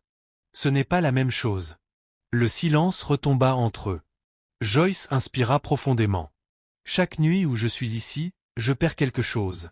Le sommeil, la sécurité, la dignité. Je ne sais jamais quand je pourrai me reposer. Je ne sais jamais quand je serai renvoyé chez moi. Je vis dans une incertitude permanente parce que tu as peur d'affronter la tienne. Nathaniel détourna le regard. Tu crois que je ne paie pas un prix? Je pense que tu en paies un différent, répondit Joyce. Et que tu peux te le permettre. Les mots tombèrent lourdement, impossible à nier. Tu as des ressources, continua-t-elle. Des médecins. De la sécurité. Des systèmes. Moi, j'ai mon corps et mon temps. Et tu prends les deux. Nathaniel se leva brusquement et se mit à faire les 100 pas. Tu ne sais pas ce que c'est quand les lumières s'éteignent. La voix de Joyce s'adoucit. Si. Je le sais. Je vis avec cette sensation chaque nuit ici. Il s'arrêta. Longtemps, il ne parla pas. Tu veux que je sois seul? Dit-il enfin. Assis dans le noir, à tout me rappeler. Non, répondit Joyce. Je veux que tu arrêtes de m'utiliser pour éviter ça. Il se tourna vers elle, le regard dur. Si tu pars et que quelque chose arrive, ce ne sera pas ta responsabilité. Ce ne sera pas la mienne non plus, dit Joyce fermement. Je ne suis pas ton plan de traitement. Les mots résonnèrent dans la pièce, durs et nécessaires. Le sang-froid de Nathaniel commença à se fissurer. Alors que veux-tu? Demanda-t-il, la peur et la frustration se heurtant. Je veux récupérer mes nuits, répondit Joyce. Je veux faire mon travail et rentrer chez moi. Je veux dormir sans attendre un ordre. Je veux exister sans être surveillé. Nathaniel passa une main dans ses cheveux, visiblement agité. Tu crois que c'est facile pour moi d'y renoncer? Je me fiche que ce soit facile, dit Joyce. Je veux que ce soit juste. La distinction resta suspendue entre eux. La nuit se termina dans une tension palpable. Nathaniel la congédia plus tôt que d'habitude, mais le malaise demeura. Joyce rentra chez elle, un mélange étrange de culpabilité et de soulagement nouant sa poitrine. Chez elle, son père remarqua immédiatement le changement. « Tu as dit ta vérité ?» dit-il doucement en la regardant verser de l'eau d'une main sûre. « Oui, » répondit Joyce. « Et qu'est-ce que ça t'a fait ?» Elle réfléchit. « Terrifiant, » admit-elle. « Mais aussi plus léger. » Son père hocha la tête. « C'est comme ça que la liberté commence. » Elle ne paraît jamais sûre au début. Les jours suivants apportèrent des conséquences. La réaffectation de Joyce devint officielle. Son accès à l'étage exécutif fut restreint pendant la journée. Son évaluation de performance se dégrada encore.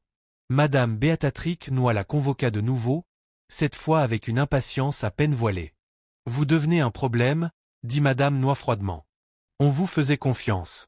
Et maintenant, il y a des complications. »« Je ne les ai pas créées, » répondit calmement Joyce. Madame Noix se pencha en avant. « Écoutez-moi.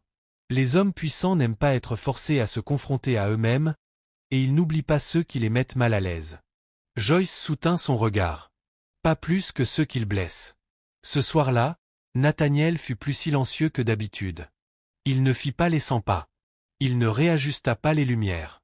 Il resta assis, les mains jointes, les yeux fixés sur la table. « Tu es sérieuse ?» dit-il enfin. « Oui » répondit Joyce. « Tu ne resteras plus très longtemps. »« Non. » La fermeté de sa voix le surprit. « Et si je te le demande ?»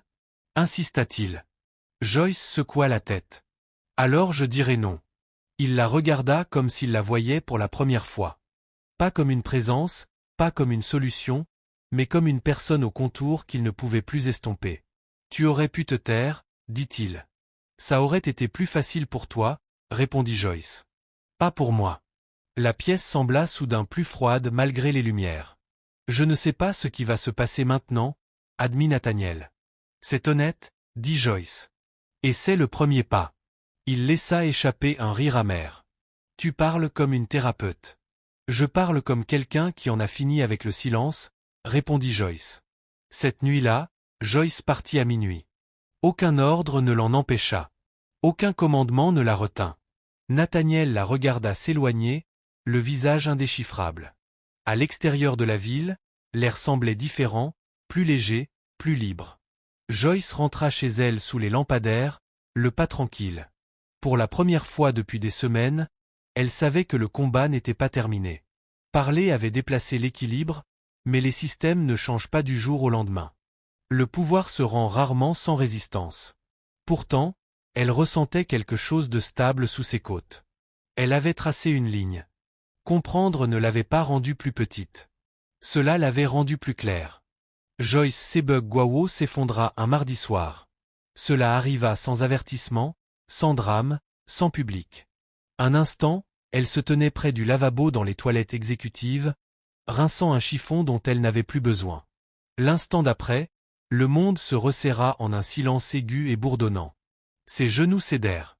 Le sol monta à sa rencontre, puis plus rien. Quand elle reprit conscience, les lumières étaient trop vives. Ses yeux s'ouvrirent en papillonnant sur un plafond blanc. Des murs blancs, l'odeur antiseptique du désinfectant lui piquant le nez. Une douleur sourde battait derrière ses tempes. Pendant un moment, elle crut rêver. Puis elle tenta de se redresser et une douleur fulgurante traversa sa poitrine. « Ne bougez pas » dit doucement une voix. Joyce tourna la tête. Une infirmière se tenait à côté du lit, vérifiant un moniteur. « Vous vous êtes évanoui » expliqua-t-elle. Épuisement sévère, déshydratation, stress. Joyce avala sa salive. « Où suis-je » ? « À l'hôpital général de Cala » répondit l'infirmière. « Votre employeur vous a amené. » Le mot employeur résonna étrangement. La mémoire de Joyce revint d'un coup. Les longues nuits, la tension, le moment où sa vision s'était troublée. Elle ferma brièvement les yeux, respirant à travers la vague d'émotions qui suivit. « Puis-je le voir » demanda une autre voix depuis l'embrasure de la porte. L'infirmière jeta un coup d'œil. Un instant. Joyce rouvrit les yeux. Nathaniel Coffey Adu se tenait juste à l'intérieur de la pièce. Son costume était froissé, son expression dépouillée de son contrôle habituel. Pour la première fois depuis qu'elle le connaissait, il avait l'air réellement perdu. L'infirmière lui fit signe et sortit, refermant doucement la porte derrière elle. Nathaniel fit un pas hésitant, puis un autre. Il s'arrêta au pied du lit, les mains crispées le long du corps. « Vous avez fait peur à tout le monde » dit-il à voix basse. Joyce laissa échapper un souffle faible, sans humour. « J'essayais de te le dire. » La culpabilité traversa son visage, vive, indéniable. « Je ne savais pas que c'était à ce point, » dit-il. Joyce tourna légèrement la tête, l'observant. « Tu savais que j'étais fatigué. Tu savais que je te demandais d'arrêter. »« Ce n'est pas la même chose, » répondit-il presque sur la défensive. « Tu n'as jamais dit que tu étais sur le point de t'effondrer. » La voix de Joyce était douce mais ferme. « Les gens comme moi n'ont pas le luxe d'attendre que ce soit le bon moment pour être crus. » Les mots retombèrent lourdement entre eux. Nathaniel baissa les yeux vers le sol. « Ils disent que tu as besoin de repos. De vrai repos. » Elle hocha la tête. « Je sais. » Le silence s'étira. « Je suis resté, » dit-il soudain. Joyce fronça légèrement les sourcils. « Resté ? Je ne suis pas parti de l'hôpital, » précisa Nathaniel. « J'ai annulé mes réunions. J'ai attendu. » Cet aveu la surprit, non parce qu'il était gentil, mais parce qu'il était inutile à dire. Joyce ne le remercia pas. « Tu n'étais pas obligé, » répondit-elle. « Je voulais l'être, » dit-il. Puis, après une pause, « j'en avais besoin. » C'était nouveau. Un médecin entra brièvement, expliquant que Joyce aurait besoin d'au moins quelques jours de repos, peut-être plus. Nathaniel écouta attentivement, posant des questions que Joyce ne l'avait jamais entendu poser pour qui que ce soit d'autre. Quand le médecin partit, Nathaniel resta debout, la tension rayonnant de lui. « Ça ne peut pas continuer comme ça, » dit-il enfin. Joyce le regarda droit dans les yeux. « Non, ça ne peut pas. » Il hésita. « Si tu pars, si tu ne reviens pas la nuit, tu survivras, » dit Joyce. « Même si tu n'as pas l'impression que ce sera le cas. » Nathaniel grimaça, comme si ces mots touchaient une vérité trop proche.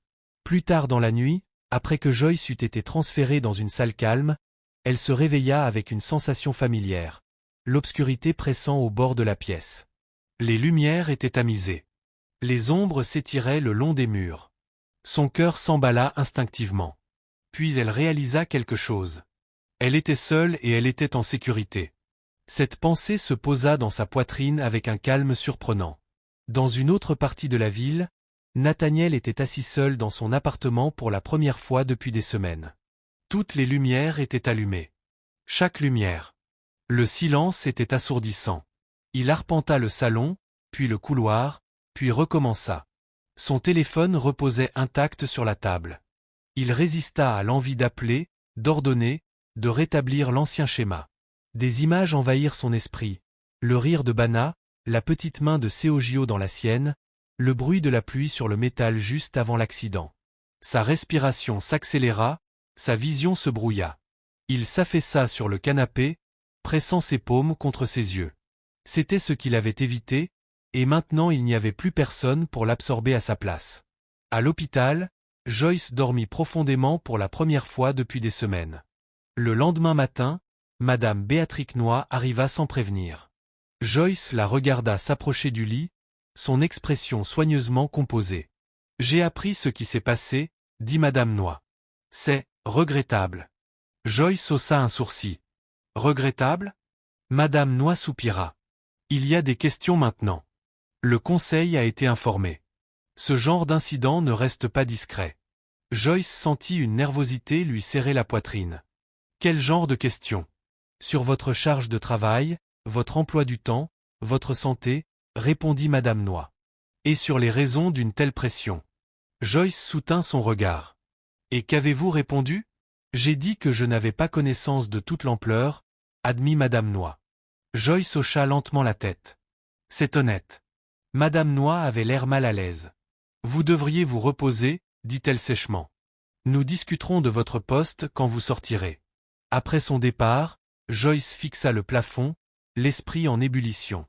Au 3e jour, des rumeurs avaient atteint la salle du conseil. Monsieur Samuel Adabola, membre senior du conseil, demanda un examen formel des affectations de nuit. Les ressources humaines sortirent les dossiers. Les registres de sécurité furent examinés. Des schémas apparurent, impossibles désormais à balayer comme de simples coïncidences. Nathaniel fut convoqué. Il arriva aussi calme que toujours, mais ceux qui le connaissaient bien remarquèrent la tension sous son assurance. Pourquoi une seule employée était-elle affectée chaque nuit sur le site? Demanda monsieur Adabola. Nathaniel ne répondit pas immédiatement. Pour assurer la continuité opérationnelle, dit-il enfin. Monsieur Adabola croisa les mains. La continuité opérationnelle n'explique pas un effondrement médical. Le silence suivit. Cet après-midi-là, Joyce reçut un message sur son téléphone. Nous devons parler. Le numéro était inconnu. Puis un autre message arriva. Nathaniel. Joyce fixa l'écran un long moment avant de poser le téléphone. Elle n'était pas encore prête. Pour la première fois depuis qu'elle avait pris ce poste, elle s'autorisa à faire passer son corps avant l'obligation. Elle but de l'eau lentement. Elle regarda la lumière glisser sur le sol de l'hôpital. Elle écouta les sons de la vie ordinaire continuer autour d'elle. Quelque chose d'irréversible s'était produit. Son effondrement avait révélé la vérité plus fort que ses mots n'auraient jamais pu le faire. Et désormais, que Nathaniel Kofi Adu soit prêt ou non, les rouages du pouvoir qu'il cachait étaient enfin sous surveillance. L'enquête commença discrètement, presque poliment. Aucun communiqué de presse, aucune suspension spectaculaire, seulement des courriels marqués confidentiels, des invitations à des réunions apparaissant sans explication, et un changement subtil dans la manière dont les gens se parlaient à l'intérieur de Kofi Adu Global Holdings. Joyce Sebugwo le ressentait même depuis son lit d'hôpital, dans le ton précautionneux des appels qu'elle recevait et dans les silences qui s'attardaient un peu trop longtemps. Monsieur Samuel Adabola présida la première réunion interne d'examen. Ce n'était pas un homme bruyant. Il n'élevait pas la voix et n'accusait pas.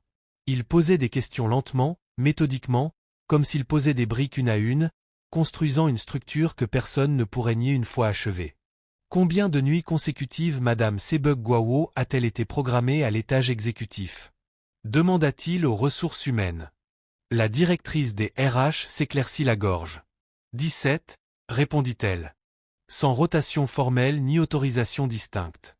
Toutes les affectations nécessitent une approbation exécutive, ajouta-t-elle. Dans ce cas, l'approbation provenait du bureau du PDG. Le silence suivit. Pas un choc, mais un poids. Les registres de sécurité le confirmèrent. Les données des badges d'accès le cartographièrent. Les images des caméras, examinées avec soin et retenues avec prudence, montraient Joyce entrant à l'étage exécutif nuit après nuit, toujours seule. Aucun comportement déplacé manifeste, aucune voix élevée, aucune menace explicite, et pourtant le schéma était indéniable. Pourquoi une agente d'entretien devait-elle rester après la fin de ses tâches? Demanda monsieur Adabola. Madame Béatrix Noy était raide à la table. Le PDG a demandé une continuité, répéta-t-elle, reprenant la formule qu'elle avait utilisée avec Joyce. Monsieur Adabola la fixa calmement. Continuité de quoi? Madame Noy hésita. De présence. Le mot resta suspendu dans l'air, exposé et insuffisant. Lorsque Nathaniel Kofi Adu fut enfin invité à s'exprimer, il le fit calmement. J'assume l'entière responsabilité de la planification, dit-il. Aucune politique n'a été violée. Monsieur Adabola ne répondit pas immédiatement. Il fit glisser un document sur la table à la place. Voici le rapport médical de Madame Sebug-Gwawo, dit-il. Épuisement sévère, effondrement induit par le stress. Cela s'est produit alors qu'elle était sous votre instruction directe. Nathaniel jeta un coup d'œil au papier, mais ne le prit pas. Je n'ai jamais voulu lui faire du mal, dit-il. Monsieur Adabola savait que l'intention n'était pas la même chose que l'impact. À l'extérieur de la salle du conseil, l'entreprise bourdonnait d'une anxiété contenue. Les gens sentaient que quelque chose de grave était en train de se produire. Les assistants chuchotaient. Les managers évitaient les regards. La question muette se transmettait d'étage en étage. Le PDG est-il enfin remis en question? À l'hôpital, Joyce reçut une visite qu'elle n'attendait pas. Monsieur Adabola arriva seul, vêtu simplement, avec une attitude respectueuse. Il demanda la permission avant de s'asseoir. « Je voudrais entendre votre version, » dit-il doucement. « Avec vos propres mots. » Joyce prit une profonde inspiration. Elle ne dramatisa pas. Elle ne pleura pas. Elle parla comme elle avait appris à survivre. Clairement, prudemment, avec la retenue née d'une longue habitude. Elle décrivit les nuits, les consignes, le silence, la peur de perdre son emploi. La manière dont son corps l'avait lentement trahi. « Je lui ai demandé d'arrêter, » dit-elle. Plus d'une fois. Monsieur Adabola hocha la tête en prenant des notes. Et quelle a été sa réponse? Joyce soutint son regard. Il a dit qu'il ne pouvait pas. La simplicité de la réponse frappa plus fort que n'importe quelle accusation. Vous sentiez-vous libre de refuser? Demanda monsieur Adabola. Joyce ne répondit pas tout de suite. Non, dit-elle enfin. Je me sentais remplaçable. Monsieur Adabola referma calmement son carnet. C'est tout ce dont j'avais besoin, dit-il. À la fin de la semaine, le conseil prit une décision. Nathaniel Kofi Adu se retirerait temporairement des opérations quotidiennes. Pas comme une sanction, du moins pas officiellement, mais comme une mesure visant à garantir la stabilité organisationnelle pendant l'examen. Le langage était prudent. Les implications, elles, ne l'étaient pas. Lorsque Nathaniel reçut l'avis, il ne protesta pas.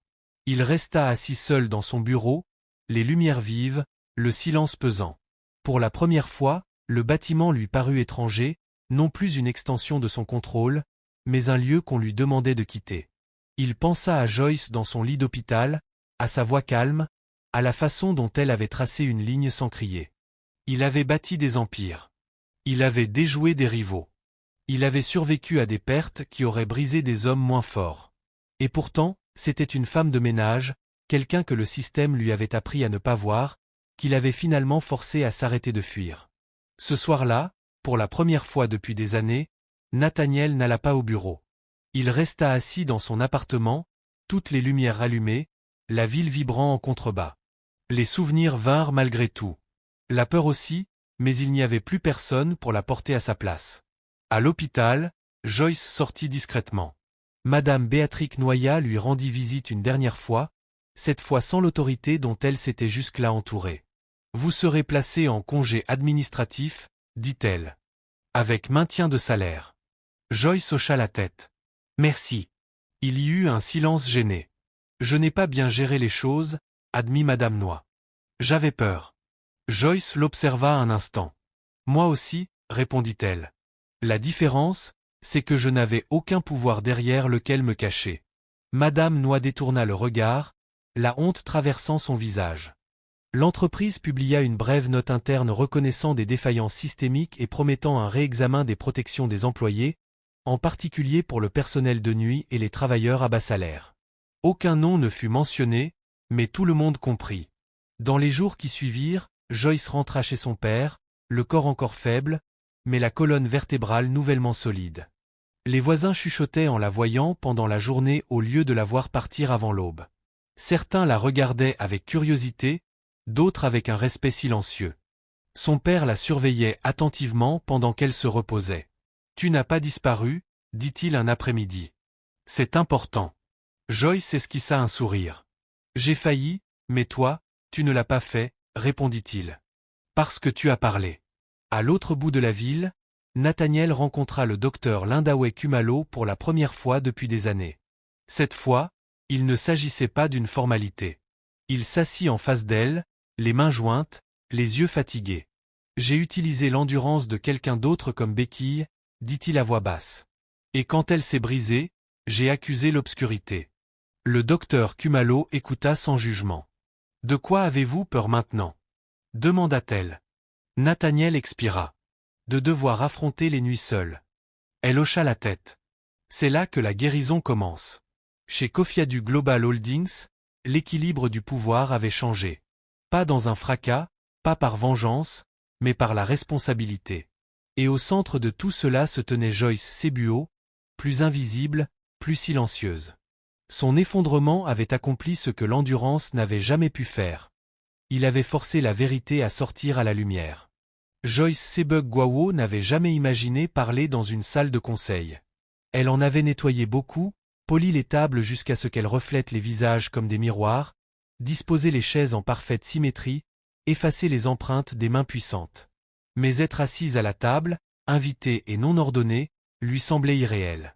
La pièce sentait le même mélange de bois ciré, de café et d'autorité silencieuse, mais l'équilibre intérieur avait changé.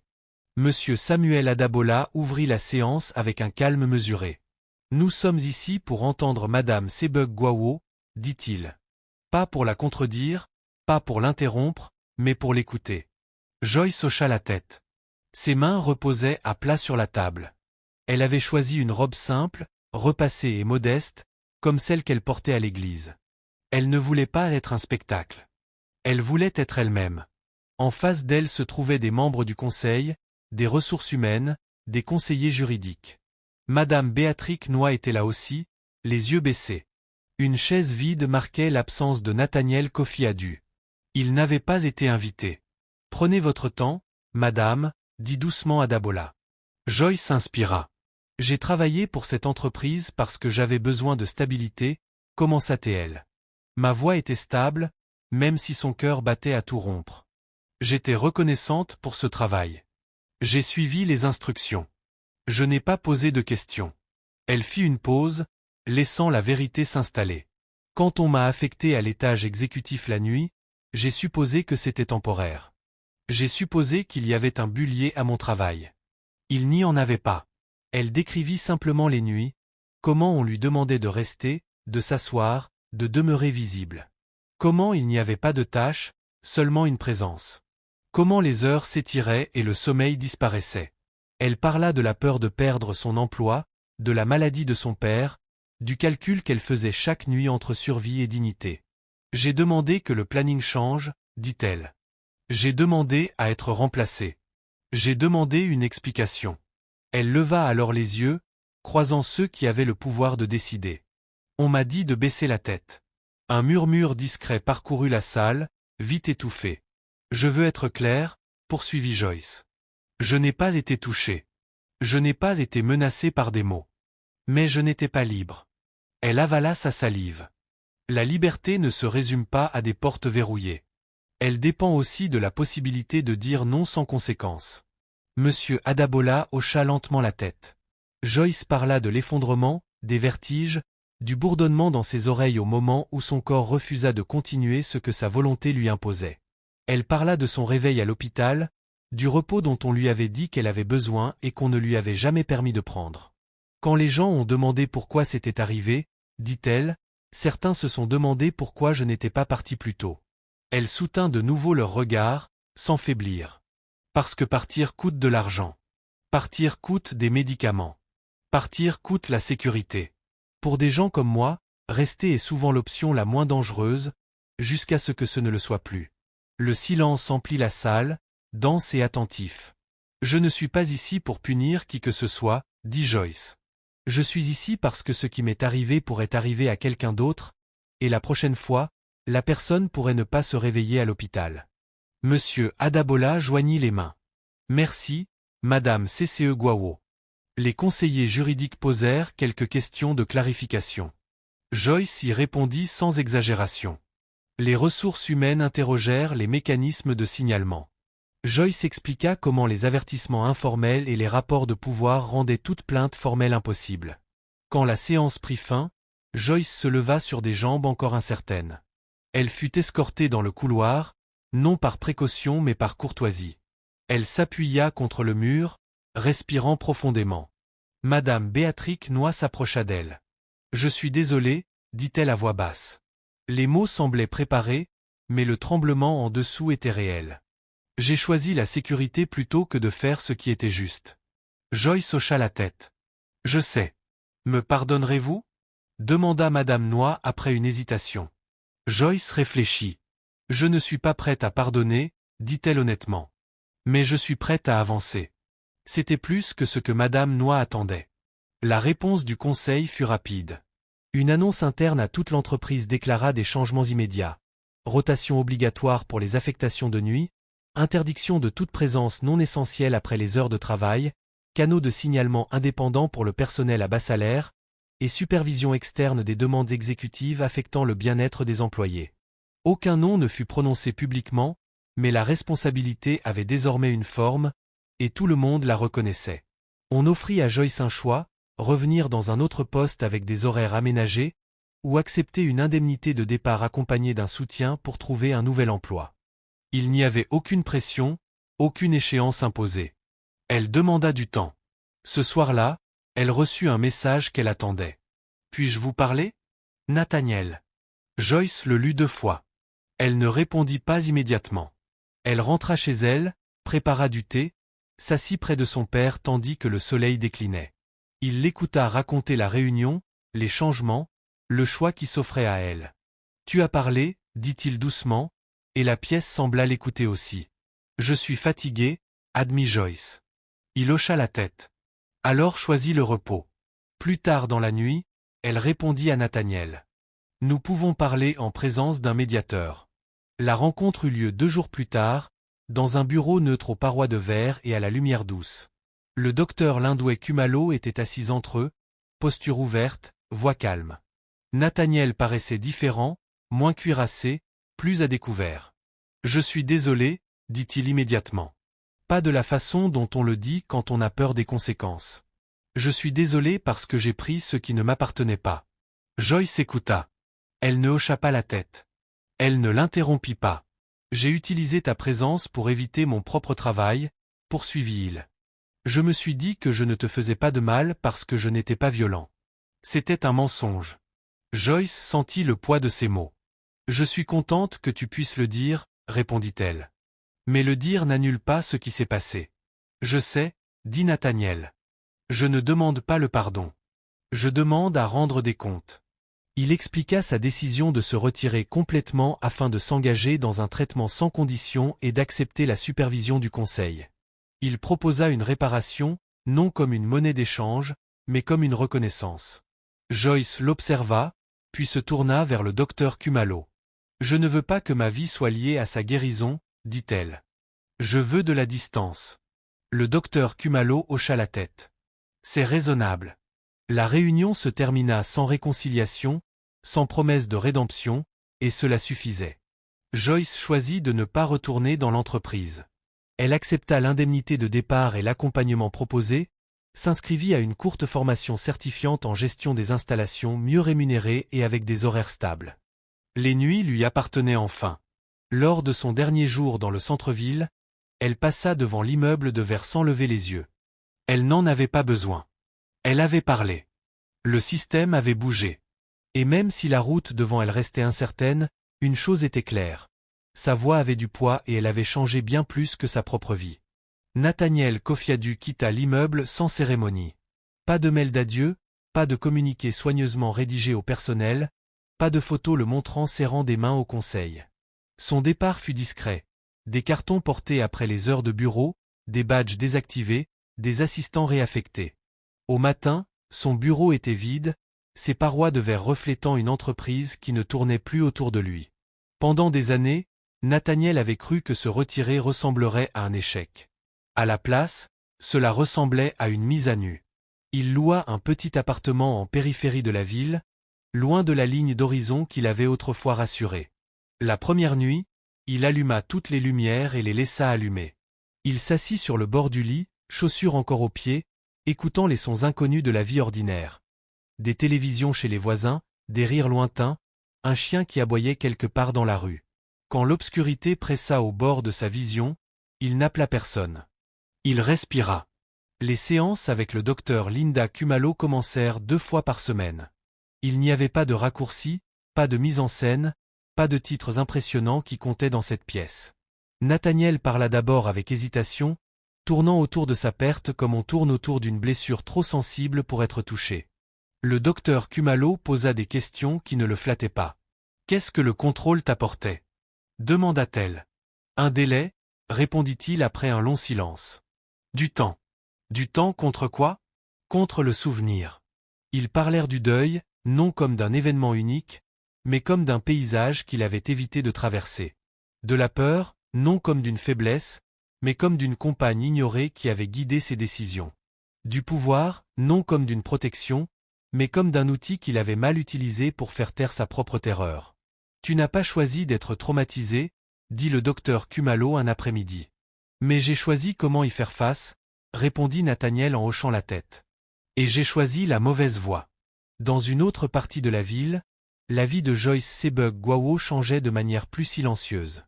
La formation l'a mis au défi d'une façon inattendue. Elle étudia les systèmes des bâtiments, les protocoles de sécurité, les logiciels de planification qu'elle côtoyait depuis des années sans reconnaissance officielle. La classe était petite, les horaires prévisibles. Elle dormit toute la nuit pour la première fois depuis des mois. Parfois, elle se réveillait avant l'aube par habitude, le corps tendu, prêt à obéir à un ordre qui ne venait jamais. Elle restait immobile, écoutait le silence, puis se rendormait. Son père remarqua la différence. « Tu respires autrement » dit-il un soir pendant le dîner. Joyce sourit.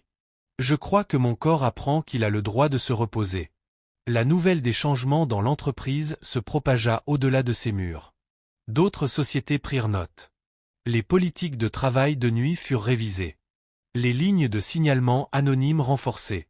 Rien de tout cela ne fut publiquement attribué à Joyce, mais elle en sentit l'onde lorsque d'anciens collègues lui envoyèrent des messages discrets. « Merci d'avoir parlé », écrivit l'un. « Ils ont changé nos horaires », dit un autre. « Je ne savais pas qu'on avait le droit de dire non. » Joyce lut ces messages lentement, les accueillant sans les laisser peser sur elle. Elle n'avait pas parlé pour devenir un symbole. Elle avait parlé pour survivre. Si sa survie ouvrait de l'espace pour d'autres, elle l'acceptait, mais sans en faire un nouveau fardeau. Les journées de Nathaniel s'installèrent dans une routine qui ne dépendait plus de l'évitement. Il apprit des techniques d'ancrage. Il s'entraîna à rester dans des pièces faiblement éclairées avec une seule lampe au lieu d'une lumière totale. Il laissa les souvenirs remonter pas tous à la fois, pas sans soutien, mais honnêtement. Certaines nuits étaient plus difficiles que d'autres. Les pires, il faisait les 100 pas, comptait ses respirations, écrivait jusqu'à ce que sa main se crispe. Il écrivit des lettres qu'il n'envoya pas, à Habana, à Kojo, à la version de lui-même qui croyait que le contrôle était une forme de soin. Il en écrivit aussi une à Joyce. Il la réécrivit plusieurs fois.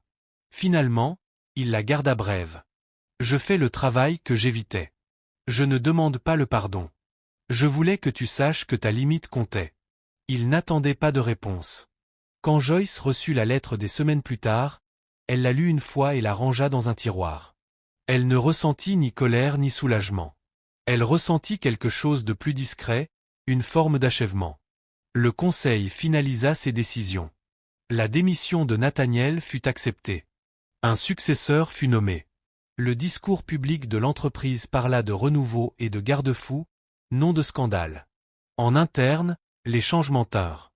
Des auditeurs externes furent engagés. Les formations devinrent obligatoires. Le système avait appris, lentement, imparfaitement, mais il avait appris. Un après-midi, Joyce assista à une petite cérémonie dans son centre de formation.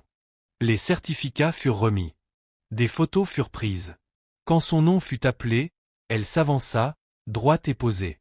Plus tard, en rentrant chez elle, elle passa près d'un groupe de femmes attendant un bus. L'une d'elles la reconnut. « Vous êtes Joyce » dit-elle timidement. « De l'entreprise. » Joyce hocha la tête. « Je voulais juste dire » continua la femme en baissant la voix. « À cause de ce qui s'est passé, ils m'ont retiré des nuits.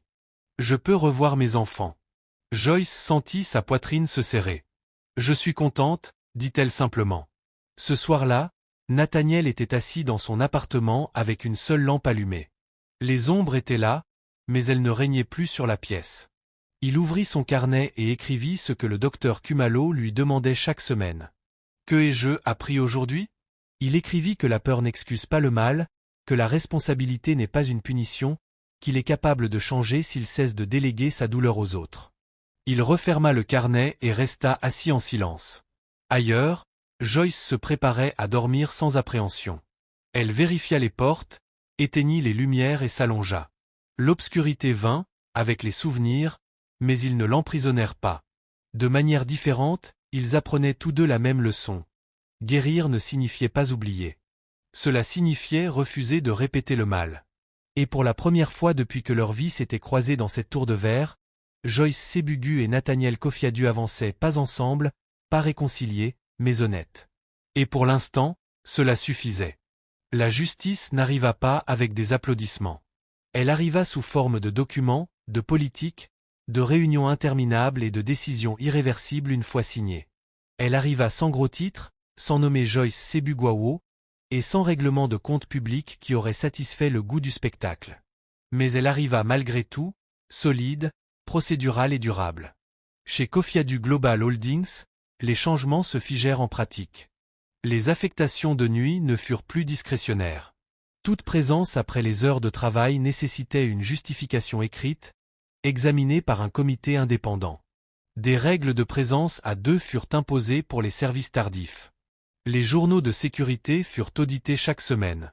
Les circuits de signalement des ressources humaines furent reconstruits afin que les agents d'entretien, les gardes et le personnel junior puissent s'adresser à quelqu'un en dehors de leur chaîne hiérarchique. Les sessions de formation devinrent obligatoires. Pas le genre de formation que l'on traverse en somnolant, mais des ateliers encadrés par des spécialistes externes qui parlaient franchement du pouvoir, du consentement et de la coercition. Ils utilisaient des scénarios réels. Ils nommaient les vérités inconfortables que la plupart des entreprises préféraient éviter. Certains dirigeants résistèrent discrètement, d'autres ouvertement. C'est excessif, se plaignit un cadre supérieur lors d'une réunion à huis clos. Nous punissons la direction pour des problèmes personnels. Monsieur Samuel Adabola n'éleva pas la voix. Il répondit simplement. Nous corrigeons un système qui a permis à des problèmes personnels de devenir un préjudice organisationnel. La distinction était importante. Le Conseil approuva la création d'un rôle permanent de supervision. Un bureau d'ombudsman doté de l'autorité nécessaire pour enquêter sur toute demande imposant une charge indue aux employés vulnérables. Ce bureau était indépendant et rendait compte directement au conseil d'administration, et non à la direction. Le système avait appris lentement, mais de façon décisive. Joyce observait ces évolutions à distance. Ses journées étaient désormais remplies de cours, d'évaluations pratiques et de la satisfaction nouvelle d'apprendre des compétences qui élargissaient ses options au lieu de les restreindre. Elle entrait dans les bâtiments en tant que stagiaire superviseur des installations, et non comme quelqu'un destiné à passer inaperçu. Les gens lui posaient des questions, écoutaient ses réponses. Pourtant, les échos du passé n'avaient pas disparu. Un après-midi, lors d'une visite de site, un superviseur suggéra avec désinvolture qu'elle reste tard, juste pour être sûre. La phrase la frappa comme une rafale d'air glacé. Joyce sentit son corps se tendre instinctivement. Elle inspira. « Je ne peux pas, » dit-elle calmement. Et il n'y a aucune nécessité opérationnelle. Le superviseur cligna des yeux, surpris, puis hocha la tête. « Vous avez raison. On va reprogrammer. » Joyce s'éloigna, le dos droit, une victoire silencieuse se déposant dans sa poitrine. Elle apprenait que la justice ne concernait pas seulement ce qui était arrivé à Nathaniel Kofiadu. Elle concernait l'espace qui s'ouvrait lorsqu'une personne disait non et était entendue. Nathaniel observait les changements depuis la marge. Il n'intervenait pas. Il ne faisait pas de lobbying. Il ne cherchait pas à influencer le récit. L'entreprise ne lui appartenait plus à façonner. Et cela aussi faisait partie du règlement de compte. Sa thérapie s'approfondit. La docteure Lindoway Kumalo le guida à travers des expositions qu'il aurait autrefois évitées. Tamiser progressivement les lumières, rester seul pendant les premières heures de la nuit, laisser les souvenirs remonter sans leur échapper. Certaines séances se terminaient par un épuisement total, les mains tremblantes, les yeux rougis. Le progrès n'a pas l'air impressionnant, lui rappelait-elle. Il a l'air constant. Il apprit à mesurer le succès autrement, non par la domination ou le contrôle, mais par la retenue. Une nuit particulièrement difficile, il faillit attraper son téléphone. L'impulsion était vive, familière. Pendant un instant, l'ancienne logique surgit, un appel rendrait tout cela plus facile. Il reposa le téléphone. Le lendemain matin, il écrivit dans son carnet. « J'ai ressenti l'envie. Je n'y ai pas cédé. » La phrase semblait petite sur la page. En réalité, elle était immense. Publiquement, l'absence de Nathaniel suscita des spéculations. Des analystes se demandaient s'il réapparaîtrait ailleurs, s'il lancerait une nouvelle entreprise, s'il retrouverait de l'influence. Il refusa les interviews. Il déclina les offres assorties de conditions qu'il ne pouvait accepter. « Je ne suis pas prêt à diriger », dit-il franchement à un investisseur. « Et je ne ferai pas semblant du contraire. » Cette honnêteté ferma des portes. Elle en ouvrit aussi d'autres. Joyce termina sa certification avec mention. Une entreprise de gestion des installations de taille moyenne lui proposa un poste de supervision avec des horaires clairs, des politiques transparentes et une équipe comprenant d'autres femmes ayant appris à évoluer dans des environnements dominés par les hommes sans s'excuser. Le premier jour, elle s'adressa brièvement à son équipe. « J'attends du professionnalisme, dit-elle. Et j'attends du respect.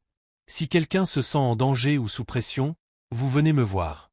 On règle ça ensemble. » Ils acquiescèrent, non par crainte, mais par reconnaissance. Quelques semaines plus tard, Joyce fut invitée à contribuer anonymement à une table ronde sur les protections du travail de nuit. Elle accepta à une condition, que l'accent reste mis sur les systèmes, pas sur les histoires. Les histoires comptent, dit-elle à l'organisateur. Mais ce sont les systèmes qui protègent les gens une fois que l'histoire est terminée. Sa contribution façonna un projet de cadre adopté par plusieurs entreprises. Son nom n'y fut jamais associé publiquement. Cela lui convenait. La justice sans vengeance était plus silencieuse qu'elle ne l'avait imaginé. Elle ne nécessitait pas de détruire un homme pour prouver un point. Elle exigeait de lui retirer sa capacité de nuire et de construire quelque chose de meilleur à la place. Un soir, alors que Joyce rentrait chez elle sous des lampadaires qui ne lui semblaient plus menaçants, elle s'arrêta pour regarder le ciel s'assombrir. La nuit arriva doucement, sans ordre ni conséquence. Elle resta là, sans peur. De l'autre côté de la ville, Nathaniel était assis dans une pièce éclairée par une seule lampe. Les ombres étaient présentes, mais elles ne le dominaient plus. Il respirait à travers les souvenirs de pluie, de métal, de perte, et restait là. Tous deux vivaient avec les conséquences de la même vérité. Le pouvoir sans responsabilité corrompt tout ce qu'il touche. La responsabilité, lorsqu'elle est appliquée sans cruauté, peut guérir plus qu'elle ne brise. La justice n'était pas venue comme une punition. Elle était venue sous forme de structure. Et une fois en place, cette structure avait créé l'espace nécessaire pour que des vies continuent, changées, assagies, et enfin libres. La nuit n'appartenait plus à personne.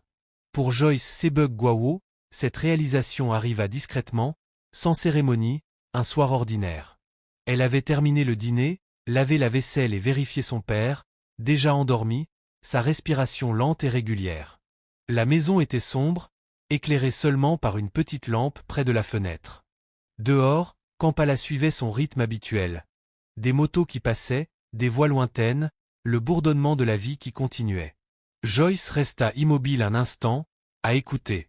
Il n'y avait aucune tension dans ses épaules, aucun compte à rebours instinctif dans sa poitrine, aucune attente d'un message, d'un ordre, d'une convocation qui la replongerait dans la peur de quelqu'un d'autre.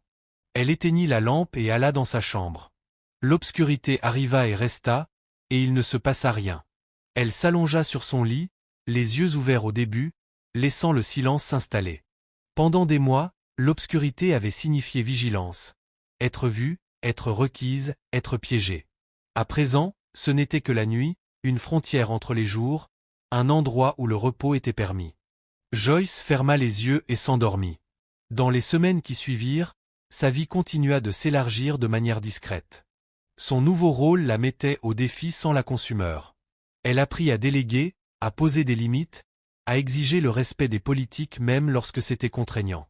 Un après-midi, une jeune employée s'approcha d'elle avec hésitation. « Madame Joyce, dit-elle, c'est vrai?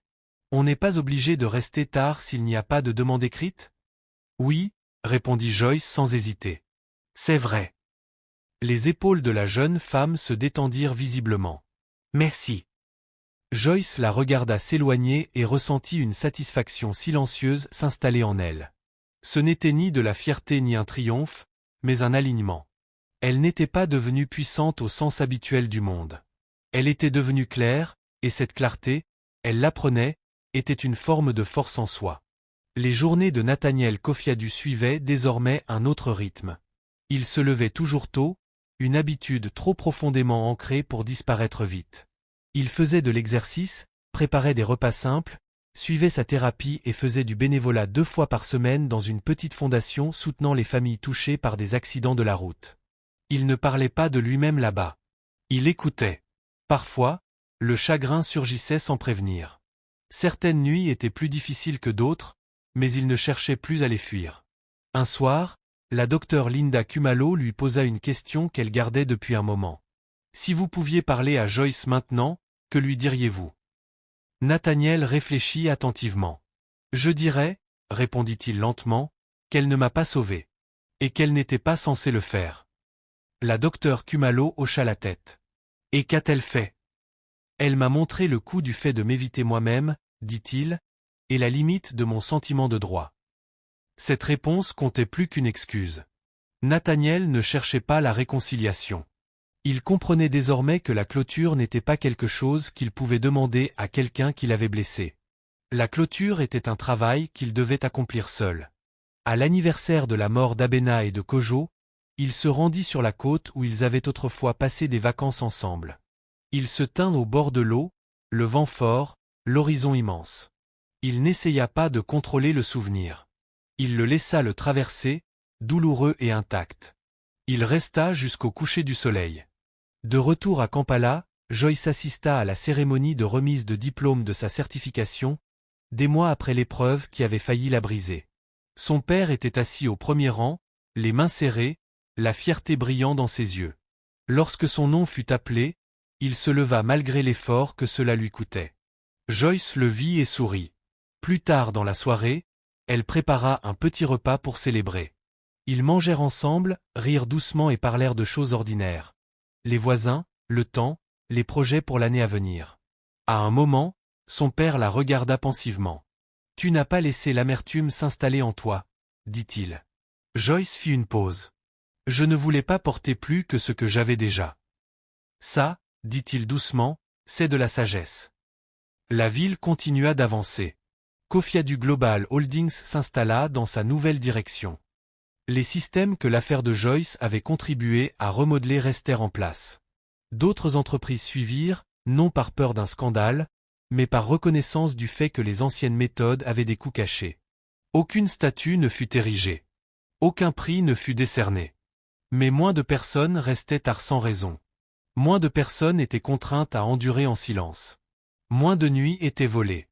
Joyce ne croisa jamais de nouveau Nathaniel.